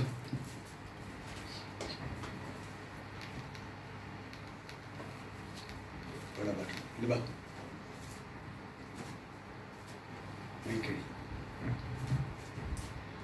ಈಗ ಈ 2 ಬಾಟ್ಲಲ್ಲಿ ಏನಿದೆ? ನೀರಿದೆ ಅಲ್ವಾ? ಈ ನೀರು ಈಗ ಇದರಲ್ಲಿ ಅರ್ಧ ಇದೆ, ಇದರಲ್ಲಿ ಅರ್ಧ ಇದೆ ಅಲ್ವಾ ಅಂದ್ಕೊಳ್ಳಿ. ತುಂಬಿ ಹೊರಸೂಸ್ಬೇಕು ಅಂದರೆ ಇದರಿಂದ ಏನಾಗಬೇಕು? ಇಲ್ಲಿಗೆ ಇಲ್ಲವರು. ಈಗ ಲೋಕ ಪ್ರಕಾರ ಒಂದು ವಿಷಯ ನಿಮ್ಗೆ ಹೇಳ್ತೀನಿ. ಇದು ಗಂಡ, ಇದು ಹೆಂಡತಿ ಇಟ್ಕೊಳ್ಳೋಣ, ಆಯ್ತಾ? ಈಗ ಗಂಡನ ಹತ್ರ ಹೆಚ್ಚಿಗಿದೆ, ಹೆಂಡತಿ ಹತ್ರ ಕಡಿಮೆ ಇದೆ. ಈಗ ಇವರಿಬ್ಬರು ಏನು ಮಾಡಬೇಕು? ಶುಭವೂ ಕೃಪವೂ ಇಂಚಾಗಬೇಕು ಅಂದರೆ ನನ್ನ ಹೆಂಡತಿ ಸ್ವಲ್ಪ ಕಡಿಮೆ ಇದೆ ಅಂತೇಳಿ ಗಂಡ ಏನು ಮಾಡಬೇಕು? ಇಲ್ಲಿ ಸುರಿಬೇಕು. ಸುರಿದ ತಕ್ಷಣ ಇಲ್ಲ ಏನಾಗುತ್ತೆ? ಸಮ ಆಗೋಯ್ತು. ಮತ್ತೆ ಗಂಡನಿಗೆ ಏನಾದ್ರು ಕಡಿಮೆ ಆಯಿತು ತಕ್ಷಣ ಹೆಂಡತಿ ಏನು ಮಾಡಬೇಕು? ಇಲ್ಲಿ ಸುರಿಬೇಕು, ಆಯಿತಾ? ಇದು ಒಂದಕ್ಕೊಬ್ರು ಏನು ಮಾಡಬೇಕು? ಒಬ್ರಿಗೊಬ್ಬರು ಹಂಚ್ಕೊಂಡು ಬದುಕಬೇಕು. ಇದು ಪಾತ್ರೆಯು ತುಂಬೋದಕ್ಕೆ ಸಾಧ್ಯ ಆಗುತ್ತೆ. ತುಂಬ್ತಾ ಇರುತ್ತೆ, ಕಡಿಮೆ ಆಗುತ್ತೆ, ತುಂಬ್ತಾ ಇರುತ್ತೆ, ಕಡಿಮೆ. ಆದರೆ ದೇವರೇನು ಮಾಡಿದ್ರು ಗೊತ್ತಾ? ಇಡೀ ಇದನ್ನು ಪೂರ್ತಿಯಾಗಿ ನಿನಗೆ ಸುರಿಸಿ ನಿನ್ನ ಹೊರಗೆ ಚೆಲ್ಲುವಂತೆ. ಅಂದರೆ ದೇವರ ಲೆಕ್ಕಾಚಾರ ಅವ್ರು ಯಾವಾಗಲೂ ಪೂರ್ತಿಯಾಗಿ ಕೊಡೋದು. ಅದಕ್ಕೆ ಉದಾಹರಣೆಗೆ ಬಾಟ್ಲಿ ಇವತ್ತು ಅರ್ಥ ಮಾಡ್ಕೊಳ್ಬೇಕು. ನಾವು ಸಮವಾಗಿ ನಮ್ಮನ್ನು ತುಂಬಿ ಹೊರಸೂಸುವಂತೆ ನಾವು ಮಾಡಿದ್ರೆ ಖಂಡಿತ ದೇವರು ಏನು ಮಾಡ್ತಾರೆ? ಅದ್ಭುತಗಳನ್ನ ಮಾಡ್ತಾರೆ. ಇವತ್ತು ನಮ್ಮಲ್ಲಿ ಏನೇನು ತುಂಬಿ ಹೊರ ತೋರಿಸ್ತಾ ಇದೆ? ಯಾಕಂತ ಹೇಳಿದ್ರೆ ಮತ್ಸರ, ಹೊಟ್ಟೆ ಕಿಚ್ಚು, ಕೋಪ, ದುರಭ್ಯಾಸ, ದುಸ್ವಭಾವ ಇವೆಲ್ಲ ತುಂಬಿಕೊಂಡಿರೋದ್ರಿಂದ ಇದು ಈ ಕಡೆಗೂ ಆ ಕಡೆಗೂ ಹೋಗ್ತಾ ಇದೆ. ಇದರಿಂದ ನಾಶನವು ನಮ್ಮನ್ನು ಹಿಂಬಾಲಿಸುತ್ತೆ, ಅಪಾಯವು ನಮ್ಮನ್ನು ಹಿಂಬಾಲಿಸುತ್ತೆ, ಕ್ರೂರದೂತನು ಹಿಂಬಾಲಿಸ್ತಾನೆ. ಆದರೆ ಯಾವಾಗ ನಮ್ಮ ಪಾತ್ರೆ ಪವಿತ್ರಾತ್ಮನ ಒಳಗಿದ್ದಾನೆ ನಿನಗೆ ಸಹಾಯ ಮಾಡಬೇಕು ಅಂತ, ಅವರಿಂದ ನೀನು ತುಂಬಲ್ಪಡ್ತೀಯೋ, ನೀನು ರೂಪಾಂತರ ಹೊಂದಿ ಯಾವಾಗಿಂದ ಅವ್ರು ತುಂಬಲ್ಪಡ್ತೀಯೋ ನಿನ್ನಲ್ಲಿ ತುಂಬಿ ಹರಿಯುವಂಥದ್ದು ಪವಿತ್ರಾತ್ಮನ ಗುಣಲಕ್ಷಣಗಳು. ನಿಮ್ಗೆಲ್ರಿಗೂ ಇನ್ನೊಂದು ವಿಷಯ ಹೇಳಿಸ್ತೀನಿ. ದೇವರ ಮಾತು ಏನಂತ ಪಡಿದ್ರೆ ಅಮೋಸ್ನಲ್ಲಿ 9ನೇ ಅಧ್ಯಾಯದ ಏನಂತ ಹೇಳಪಟ್ಟಿದೆ ಅಂತ ಹೇಳಿದ್ರೆ, ದ್ರಾಕ್ಷೆ ತೋಟನ ತುಳಿಯುವವನು ಮತ್ತು ಬಿತ್ತುವವನು ಈ 2 ವಿಷಯನಲ್ಲಿ ಬರೆಯಲ್ಪಟ್ಟಿದೆ. ಈಗ ನಾವು ಏನಾದ್ರು ಒಂದು ಬೆಳೆ ಬೆಳಿಬೇಕು ಅಂದರೆ ಏನು ಮಾಡಬೇಕು? ಮೊದಲನೇದಾಗಿ ಹೊಲ ಏನು ಮಾಡಬೇಕು? ಉಳುವನು ಬರಬೇಕು ಅಲ್ವಾ? ಉಳುವನು ಬಂದು ನೆಕ್ಸ್ಟ್ ಏನು ಮಾಡಬೇಕು? ಬಿತ್ತನೆ ಮಾಡಬೇಕು. ಬಿತ್ತನೆ ಮಾಡಿ ಏನು ಮಾಡಬೇಕು? ಕೊಯ್ಯವನು ಬರಬೇಕು. ಆದರೆ ಆ ಅಧ್ಯಾಯದಲ್ಲಿ ಆಮೋಸನ ಗ್ರಂಥದಲ್ಲಿ ಕೊನೆಯದಾಗಿ ನಾನು ತೆಗೆದುಕೊಳ್ಳೋಣ. ಆಮೋಸನ ಗ್ರಂಥ, ಹೋಶೇಯ, ಯೋವೇಲ, ಆಮೇಲೆ ಆಮೋಸ 9ನೇ ಅಧ್ಯಾಯ, ಅದರಲ್ಲಿ 13ನೇ ವಾಕ್ಯವನ್ನು ಗಮನಿಸುವಾಗ ಯೆಹೋವನು ಇಂತೆನ್ನುತ್ತಾನೆ, ಆಹಾ ಮುಂದಿನ ಕಾಲದಲ್ಲಿ ಗಮನಿಸಬೇಕಿಲ್ಲೇ, ಉಳುವವನು ಕೊಯ್ಯುವವನ ಹಿಂದೆ. ನೆಕ್ಸ್ಟು ದ್ರಾಕ್ಷೆ ತುಳಿಯುವವನು ಬಿತ್ತುವವನ ಹಿಂದೆ ಒತ್ತಿಕೊಂಡು ಹೋಗುವರು. ಬೆಟ್ಟಗಳು ದ್ರಾಕ್ಷಾರಸವನ್ನು ಸುರಿಸುವವು, ಎಲ್ಲ ಗುಡ್ಡಗಳು ಕರಗುತ್ತವೋ ಎಂಬಂತಿರುವು. ಈ ವಾಕ್ಯ ಓದಿದ್ರೆ ಒಂಥರ ಏನು ಅರ್ಥ ಆಗಲ್ಲ. ಏನಪ್ಪ ಇವಾಗ ನೀವು ಅರ್ಥ ಆಗೋ ಥರ ಹೇಳ್ತೀನಿ ತಿಳ್ಕೊಳ್ಳಿ. ಮೊದಲನೇದಾಗಿ ಹೇಳ್ತಾರೆ, ಉಳುವವನು ಕೊಯ್ಯುವವನ ಹಿಂದೆ. ಏನಂತೆ? ಮೊದಲನೇದಾಗಿ ಯಾರು ಬರಬೇಕು? ಉಳುವವನು ಬರಬೇಕು. ನೆಕ್ಸ್ಟು ಕೊಯ್ಯುವವನು ಬರಬೇಕು. ಆದರೆ ಇಲ್ಲಿ ಏನಂತ ಬರೆಯಿದೆ? ಕೊಯ್ಯುವವನ ಹಿಂದೆ ಯಾರು ಹೋಗ್ತಾ ಇದ್ದಾನೆ? ಉಳುವವನು ಹೋಗ್ತಾ ಇದ್ದಾನೆ. ಅಂದರೆ ನಮಗಿಂತ ಮುಂಚೆ ದೇವರು ಒಂದು ಆಶೀರ್ವಾದವನ್ನು ಅಲ್ಲಿ ಇಟ್ಟಾಯಿತು. ನೀನು ಎಷ್ಟು ಹೋಗಿ ಕೊಯ್ಕೊ. ನೆಕ್ಸ್ಟ್ ಹೇಳ್ತಾರೆ ನೋಡಿ, ದ್ರಾಕ್ಷೆ ತುಳಿಯುವವನು ಬಿತ್ತುವವನ ಹಿಂದೆ. ಬಿತ್ತೋದಕ್ಕೆ ಮುಂಚೆ ಈಗ ಬಿತ್ತಬೇಕು, ಅದು ಗಿಡ ಬೆಳಿಬೇಕು, ದ್ರಾಕ್ಷೆ ಬರಬೇಕು, ಆಮೇಲೆ ದ್ರಾಕ್ಷೆ ತುಳಿಯೋನು ಬೇಕು. ಆದರೆ ಈ ದ್ರಾಕ್ಷೆ ತುಳಿಯೋನು ಬಿತ್ತುವವನ ಹಿಂದೆ ಹೋಗ್ತಾ ಇದ್ದಾನೆ. ಅಲ್ಲಿಗೆ ಮೊದಲೇ ನಿನಗೆ ಆಶೀರ್ವಾದವನ್ನು ಅವರು ಅಲ್ಲಿ ಇಟ್ಟಿದ್ದೀನಿ ಅಂತ ಹೇಳ್ತಿದ್ದಾರೆ. ಆವಾಗ ನಾವು ಅರ್ಥ ಮಾಡ್ಕೊಳ್ಬೇಕು, ದೇವರು ರೆಡಿ ಮಾಡಿ ಇಟ್ಕೊಂಡಿದ್ದಾರೆ. ಆದರೆ ನಾವೇನು ಮಾಡ್ತಾ ಇಲ್ಲ? ಹಿಂದೆ ಹೋಗ್ತಾ ಇಲ್ಲ. ನಾವು ಹಿಂದೆ ಹೋಗ್ತಾ ಇರೋದ್ರಿಂದ ನಮ್ಮನ್ನು ಬೇರೆ ಹಿಂಬಾಲಿಸ್ತಾ ಇದೆ. ನಾಶನ ಬರುತ್ತೆ, ಅಪಾಯ ಬರುತ್ತೆ, ಕ್ರೂರದೂತ ಬರ್ತಾನೆ. ನೀನು ಯಾವಾಗ ಪವಿತ್ರಾತ್ಮನ ನೀನು ಹಿಂದೆ ಹೋಗ್ತೀಯೋ ನಿನಗೇನು ಬರುತ್ತೆ? ಶುಭವು ಕೃಪೆಯು ನಿನ್ನನ್ನು ಹಿಂಬಾಲಿಸುತ್ತೆ. ಈ ಒಂದು ನೋಡಿ, ನಾನು ನೆನಪಿಗೆ ಬಂದದಕ್ಕೋಸ್ಕರ ನಿಮ್ಗೆ ಹೇಳ್ತೀನಿ. ಇದು ಮಾರ್ಕನ ಬರೆಸುವಾರ್ತೆಯಲ್ಲಿ ಬರೆಯಲ್ಪಟ್ಟಿದೆ. ಪಾರ್ಶ್ವವಾಯು ರೋಗಿನ, ಅವನಿಗೆ ಆ ಪಾರ್ಶ್ವವಾಯು ರೋಗಿ ಬಂದು ಸುಮಾರು ಸಲ ಒದ್ದಾಡ್ತಿರ್ತಾನೆ. ಇವನ್ನ ಏನಾರು ಮಾಡಿ ಸ್ವಸ್ಥತೆ ಪಡಿಸ್ಬೇಕು ಅಂತೇಳಿ ಅವನ್ನ ಏನು ಮಾಡ್ತಾರೆ, ಒಂದು ಮಂಚದ ಮೇಲೆ ಮಲಗಿಸಿ ಈ ಥರ ಮನೆ, ಅದು ಹೆಂಚಿನ ಮನೆ ಲೆಕ್ಕ, ಅದು ಸತ್ಯದಲ್ಲಿ ಹಂಗೆ ಬರೀದು. ಮೇಲ್ಛಾವಣಿಯಿಂದ ಬರೆಯಲ್ಪಟ್ಟಿದೆ ಕೆಲವು ಕಡೆ ಹೆಂಚಿಂದ ಬರೆಯಲ್ಪಟ್ಟಿದೆ. ಅದನ್ನು ತೆಗೆದುಬಿಟ್ಟು ಆ ಮಂಚ ಸಮೇತ ಅವನ್ನ ದೇವರ ಮುಂದೆ ನಿಲ್ಲಿಸ್ತಾರೆ. ನಾವು ಈ ಮಾತನ್ನು ಎಲ್ಲರೂ ತಿಳ್ಕೊಂಡಿದ್ದೀವಿ. ಇಲ್ಲಿ ನಾನು ಗಮನಿಸಿದ್ದೇನು ಅಂತ ಹೇಳಿದ್ರೆ, ಆ ಮನೆ ಬಂದು ಏಸಪ್ಪಂದಲ್ಲ, ಬೇರೆ ಯಾರ್ದೋ ಮನೆ. ಆ ಮನೆಯಲ್ಲಿ ಅವರು ವಾಕ್ಯ ಹೇಳ್ತಾ ಇದ್ದಾರೆ, ಜನ ಫುಲ್ಲು ಸುತ್ಕೊಂಡ್ಬಿಟ್ಟಿದ್ದಾರೆ, ಮನೆ ತುಂಬ ಹೋಗ್ಬಿಟ್ಟಿದೆ, ಬಾಗಿಲಿಂದ ಹೋಗೋಕ್ಕೆ ಆಗ್ತಾ ಇಲ್ಲ, ಒಳಗಡೆ ಹೋಗೋಕ್ಕೆ ಆಗಲ್ಲ. ಸೊ ಇವ್ರು ಏನು ಯೋಚನೆ ಮಾಡಿದ್ರು, ಮೇಲಿಂದ ಅವನ್ನ ಇಳಿಸೋಣ. ಆವಾಗ ಆ ಮನೆ ಓನನ್ನು ಅವ್ರು ಏನು ಮಾಡಬೇಕಿತ್ತು, ಅವನು ಕಾಯಿಲೆ ಬಿದ್ದಿದ್ದಾನೆ, ಏನಾರ ಮಾಡಿ ಅವ್ರ ಹತ್ರ ಇಳಿಸ್ಬೇಕು, ನಾನು ಸೇರಿಸಿದ್ರೆ ಅದ್ಭುತ ನಡೆಯಿದೆ. ಆ ಓನರ್ ಒಪ್ಕೊಂಡಾರಿ ಏನಂತ, ಸರಿ ನೀವು ನೆಂಚು ಬಿಚ್ಚಿ, ಇವತ್ತು ನಾವು ಯಾರಾದರೂ ಆ ರೀತಿ ಇಳಿಸೋಕೆ ಈ ಶೀಟ್ ಓಪನ್ ಮಾಡ್ತಿದ್ರೆ ಒಪ್ಕೊಡ್ತೀವ? ಅಯ್ಯೋ, ಇದಕ್ಕೆ ನಾವು ಅಡ್ವಾನ್ಸ್ ಕೊಡೋಕ್ಕೆ ಎಷ್ಟು ಕಷ್ಟಪಟ್ವಿ ನಾವಾಗಿದ್ರೆ ಹೇಳೋದು ಅಲ್ವಾ, ಯೋಚನೆ ಮಾಡ್ತಿದ್ದಿ. ಆದರೆ ಅವತ್ತು ಆ ಓನರ್ ಏನು ಮಾಡ್ದ, ಯೋಚನೆ ಮಾಡಲ್ಲ, ಇಳಿಸಿ ಅದ್ಭುತ ನಡೀಲಿ ಅಂತೇಳಿ. ಇವತ್ತು ನೀನು ಕೂಡ ಆ ಪವಿತ್ರಾತ್ಮ ನಿನ್ನೊಳಗೆ ಇಳುವುದಕ್ಕೆ ನಿನ್ನನ್ನು ಏನು ಮಾಡಬೇಕು, ಅವಕಾಶ ಕೊಡಬೇಕು, ನೀನು ಒಪ್ಪಿಸಿಕೊಡಬೇಕು. ಅದ್ಭುತ ನಡಿಬೇಕು ಅಂದರೆ ನೀನು ಒಪ್ಪಿಸಿಕೊಡ್ಬೇಕು. ಆಗ ಶುಭವು ಕೃಪೆಯು ನಿನ್ನನ್ನು ಹಿಂಬಾಲಿಸುತ್ತೆ. ಆದರೆ ಇವತ್ತು ಅನೇಕರು ಪವಿತ್ರಾತ್ಮ ಒಳಗನೆ ಇಟ್ಟು ಅವ್ರನ್ನ ನಂದಿಸ್ತಾ ಇದ್ದೀವಿ, ಅವ್ರಿಗೆ ಪಾಪ ಬೇಸರ ಮಾಡ್ತಾ ಇದ್ದೀವಿ, ದುಃಖ ಪಡಿಸ್ತಾ ಇದ್ದೀವಿ. ನಾವೇನು ಮಾಡಬೇಕು, ಅವ್ರನ್ನ ಖುಷಿಪಡಿಸ್ಬೇಕು. ಅವ್ರನ್ನ ಖುಷಿಪಡಿಸ್ಬೇಕು ಅಂದರೆ ನೀವು ಯಾವಾಗಲೂ ತುಂಬಿ ಹೊರಸೂಸುವ ಪಾತ್ರೆ ಆಗಬೇಕು. ತುಂಬಿ ಹೊರಸೂಸುವ ಪಾತ್ರೆ ಏನು ಮಾಡುತ್ತೆ, ದೇವರೊಂದಿಗೆ ವಿಧೇಯನಾಗಿ, ಕುಟುಂಬದೊಂದಿಗೆ, ಎಲ್ಲರೊಂದಿಗೆ, ಅನ್ಯರೊಂದಿಗೆ ಕ್ರಿಸ್ತನ ಪ್ರೀತಿಯನ್ನು ಹಂಚಿಕೊಳ್ಳುವಂಥ ಕುಟುಂಬಗಳಾಗಿರ್ತೀವಿ. ಸೊ ಈ ಅನುಭವ ಕೊಡಿ ಅಂತೇಳಿ ನಾವೆಲ್ಲ ಮೊಣಕಾಲಕ್ಕೆ ಪ್ರಾರ್ಥನೆ ಮಾಡೋಣವಾ? ಎಲ್ಲರೂ ಈ ಸಮಯನ ದೇವರ ಅದ್ಭುತವಾಗಿ ನಮ್ಗೆ ನಡೆಸ್ಕೊಟ್ಬಿಟ್ಟಿದ್ದಾರೆ. ಯಾರು ದೇವರ ಮಹಿಮೆಯಿಂದ ತಮ್ಮ ಬದುಕನ್ನು ದೇವರ ಆತ್ಮನಿಂದ ಪ್ರಭಾವದಿಂದ ತುಂಬಿಕೊಂಡು ಹೆಚ್ಚಾಗಿ ಹೊರಸೂಸುವಂತೆ ಒಪ್ಪಿಸಿಕೊಡ್ತಾರೋ ಅವರ ಹಿಂದೆ ಶುಭವು ಕೃಪೆಯು ಹಿಂಬಾಲಿಸುವಂಥದ್ದಾಗಿದೆ. ಅವರು ವಾಗ್ದಾನ ಮಾಡಿದಾರಲ್ವಾ, ವಾಗ್ದಾನ ನೆನೆಸ್ಕೊಳ್ಳೋಣ. ನಾವು ಬಹು ಸಂತಾನವುಳ್ಳವರಾಗಿರಬೇಕು, ಹೆಚ್ಚಾಗವಿರಬೇಕು, ತುಂಬಿಕೊಂಡವರಾಗಿರಬೇಕು, ವಶ ಮಾಡಿಕೊಂಡವರಾಗಿರಬೇಕು, ದೊರೆತನ ಮಾಡುವವರಾಗಿರಬೇಕು. ಈ ವಾಗ್ದಾನ ನೆನೆಸ್ಕೊಳ್ಳೋಣ. ರೂಪಾಂತರ ಹೊಂದಿದ ನಾವೆಲ್ಲ ನಮ್ಮನ್ನು ಹಿಂಬಾಲಿಸಬೇಕಾಗಿದ್ದು ಶುಭವು ಕೃಪೆಯು. ಆ ಶುಭವು ಕೃಪೆ ನಮ್ಮನ್ನು ಹಿಂಬಾಲಿಸಬೇಕಾದ್ರೆ ನಮ್ಮ ಪಾತ್ರೆ ತುಂಬಿ ಹೊರಸೂಸಬೇಕು. ಆ ಪಾತ್ರೆ ತುಂಬರಿಸಬೇಕಾದ್ರೆ ಆಗ ಜೀವಮಾನದಲ್ಲೆಲ್ಲ ನಮ್ಮ ಶುಭವು ಕೃಪೆಯು ನಮ್ಮನ್ನು ಹಿಂಬಾಲಿಸ. ದೇವರೇ, ಈ ವಾಕ್ಯಕ್ಕೆ ಒಪ್ಪಿಸಿಕೊಡುತ್ತಿದ್ದೇವೆ, ನಮ್ಮನ್ನು ಸಮರ್ಪಿಸಿಕೊಡುತ್ತಿದ್ದೇವೆ ಅಂತೇಳಿ ಯಾರ್ಯಾರು ಒಪ್ಪಿಸಿಕೊಡುತ್ತಿದ್ದಾರೋ ಇವತ್ತು ನಾವು ಆಮೋಸ್ 9ನೇ ಅಧ್ಯಾಯದ 13ನೇ ವಾಕ್ಯದಲ್ಲಿ ನಾನು ನೋಡಿದ ಪ್ರಕಾರ ಕರ್ತನೆ, ಉಳುವವನು ಕೊಯ್ಯುವನ ಹಿಂದೆ ಹೇಗೆ ಹೋದನೋ ಹಾಗೆ ನಾವು ನಿನ್ನ ಹಿಂದೆ ಇರಬೇಕು ಕರ್ತನೆ. ನಾವು ನಿನ್ನನ್ನು ಹಿಂಬಾಲಿಸಬೇಕು ರಾಜ. ನಾವೆಲ್ಲ ಕ್ರಿಸ್ತನ ಹಿಂಬಾಲಕರನ್ನು ಕರೆಸಿಕೊಳ್ಳಬೇಕು ಕರ್ತನೆ. ಬಿತ್ತುವವನ ಹಿಂದೆ ಹೇಗೆ ಬರೆಯಲ್ಪಟ್ಟಿದೆಯೋ ಹಾಗೆ ನಾವು ನಿನ್ನ ಹಿಂದೆ ಬರಬೇಕು ರಾಜ. ನಿನ್ನ ವಾಕ್ಯವು ನಮ್ಮಲ್ಲಿ ಬಿತ್ತಲ್ಪಟ್ಟಿದೆ ಕರ್ತನೆ, ನಾವು ನಿನ್ನ ಹಿಂದೆ ಇರಬೇಕು ರಾಜ. ನೀನು ನಮಗೋಸ್ಕರ ಎಷ್ಟೋ ಕಾರ್ಯಗಳನ್ನು ಮಾಡಿದ್ಯಾ, ಮಹಿಮೆಯ ಕಾರ್ಯಗಳನ್ನು ಮಾಡಿದ್ಯಾ, ಕೊನೆಯದಾಗಿ ಜೀವವನ್ನೇ ಕೊಟ್ಟಿದ್ಯಾ ಕರ್ತನೆ. ಜೀವ ಕೊಟ್ಟಂತ ದೇವರನ್ನ ಹಿಂಬಾಲಿಸಬೇಕು.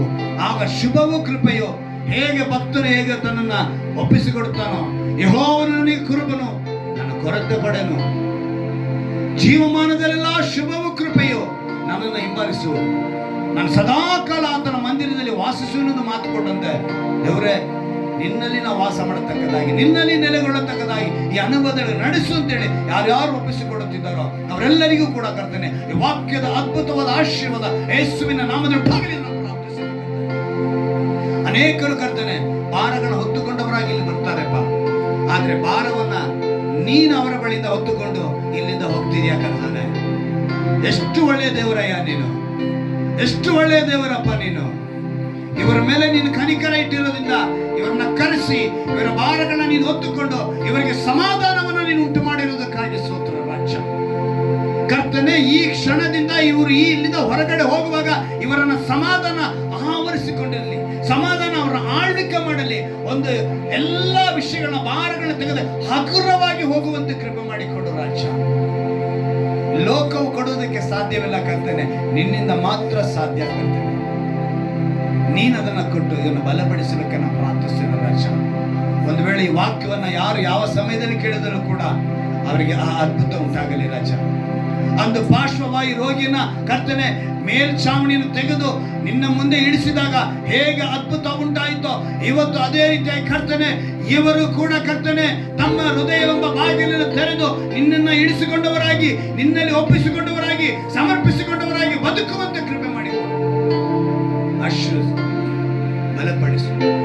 ನಿನ್ನ ನಾಮ ಮಾತ್ರ ಮಹಿಮಪಡು. ನಮ್ಮ ರಕ್ಷಕನು ವಿಮೋಚಕನಾಗಿರುವ ಯೇಸು ಕ್ರಿಸ್ತನ ನಾಮದಲ್ಲಿ ಪ್ರಾರ್ಥಿಸಿ ಬೇಡುವುದನ್ನು ಜೀವನ ತಂದೆಯೇ, ಆಮೆನ್. ಹಲ್ಲೆಲೂಯಾ.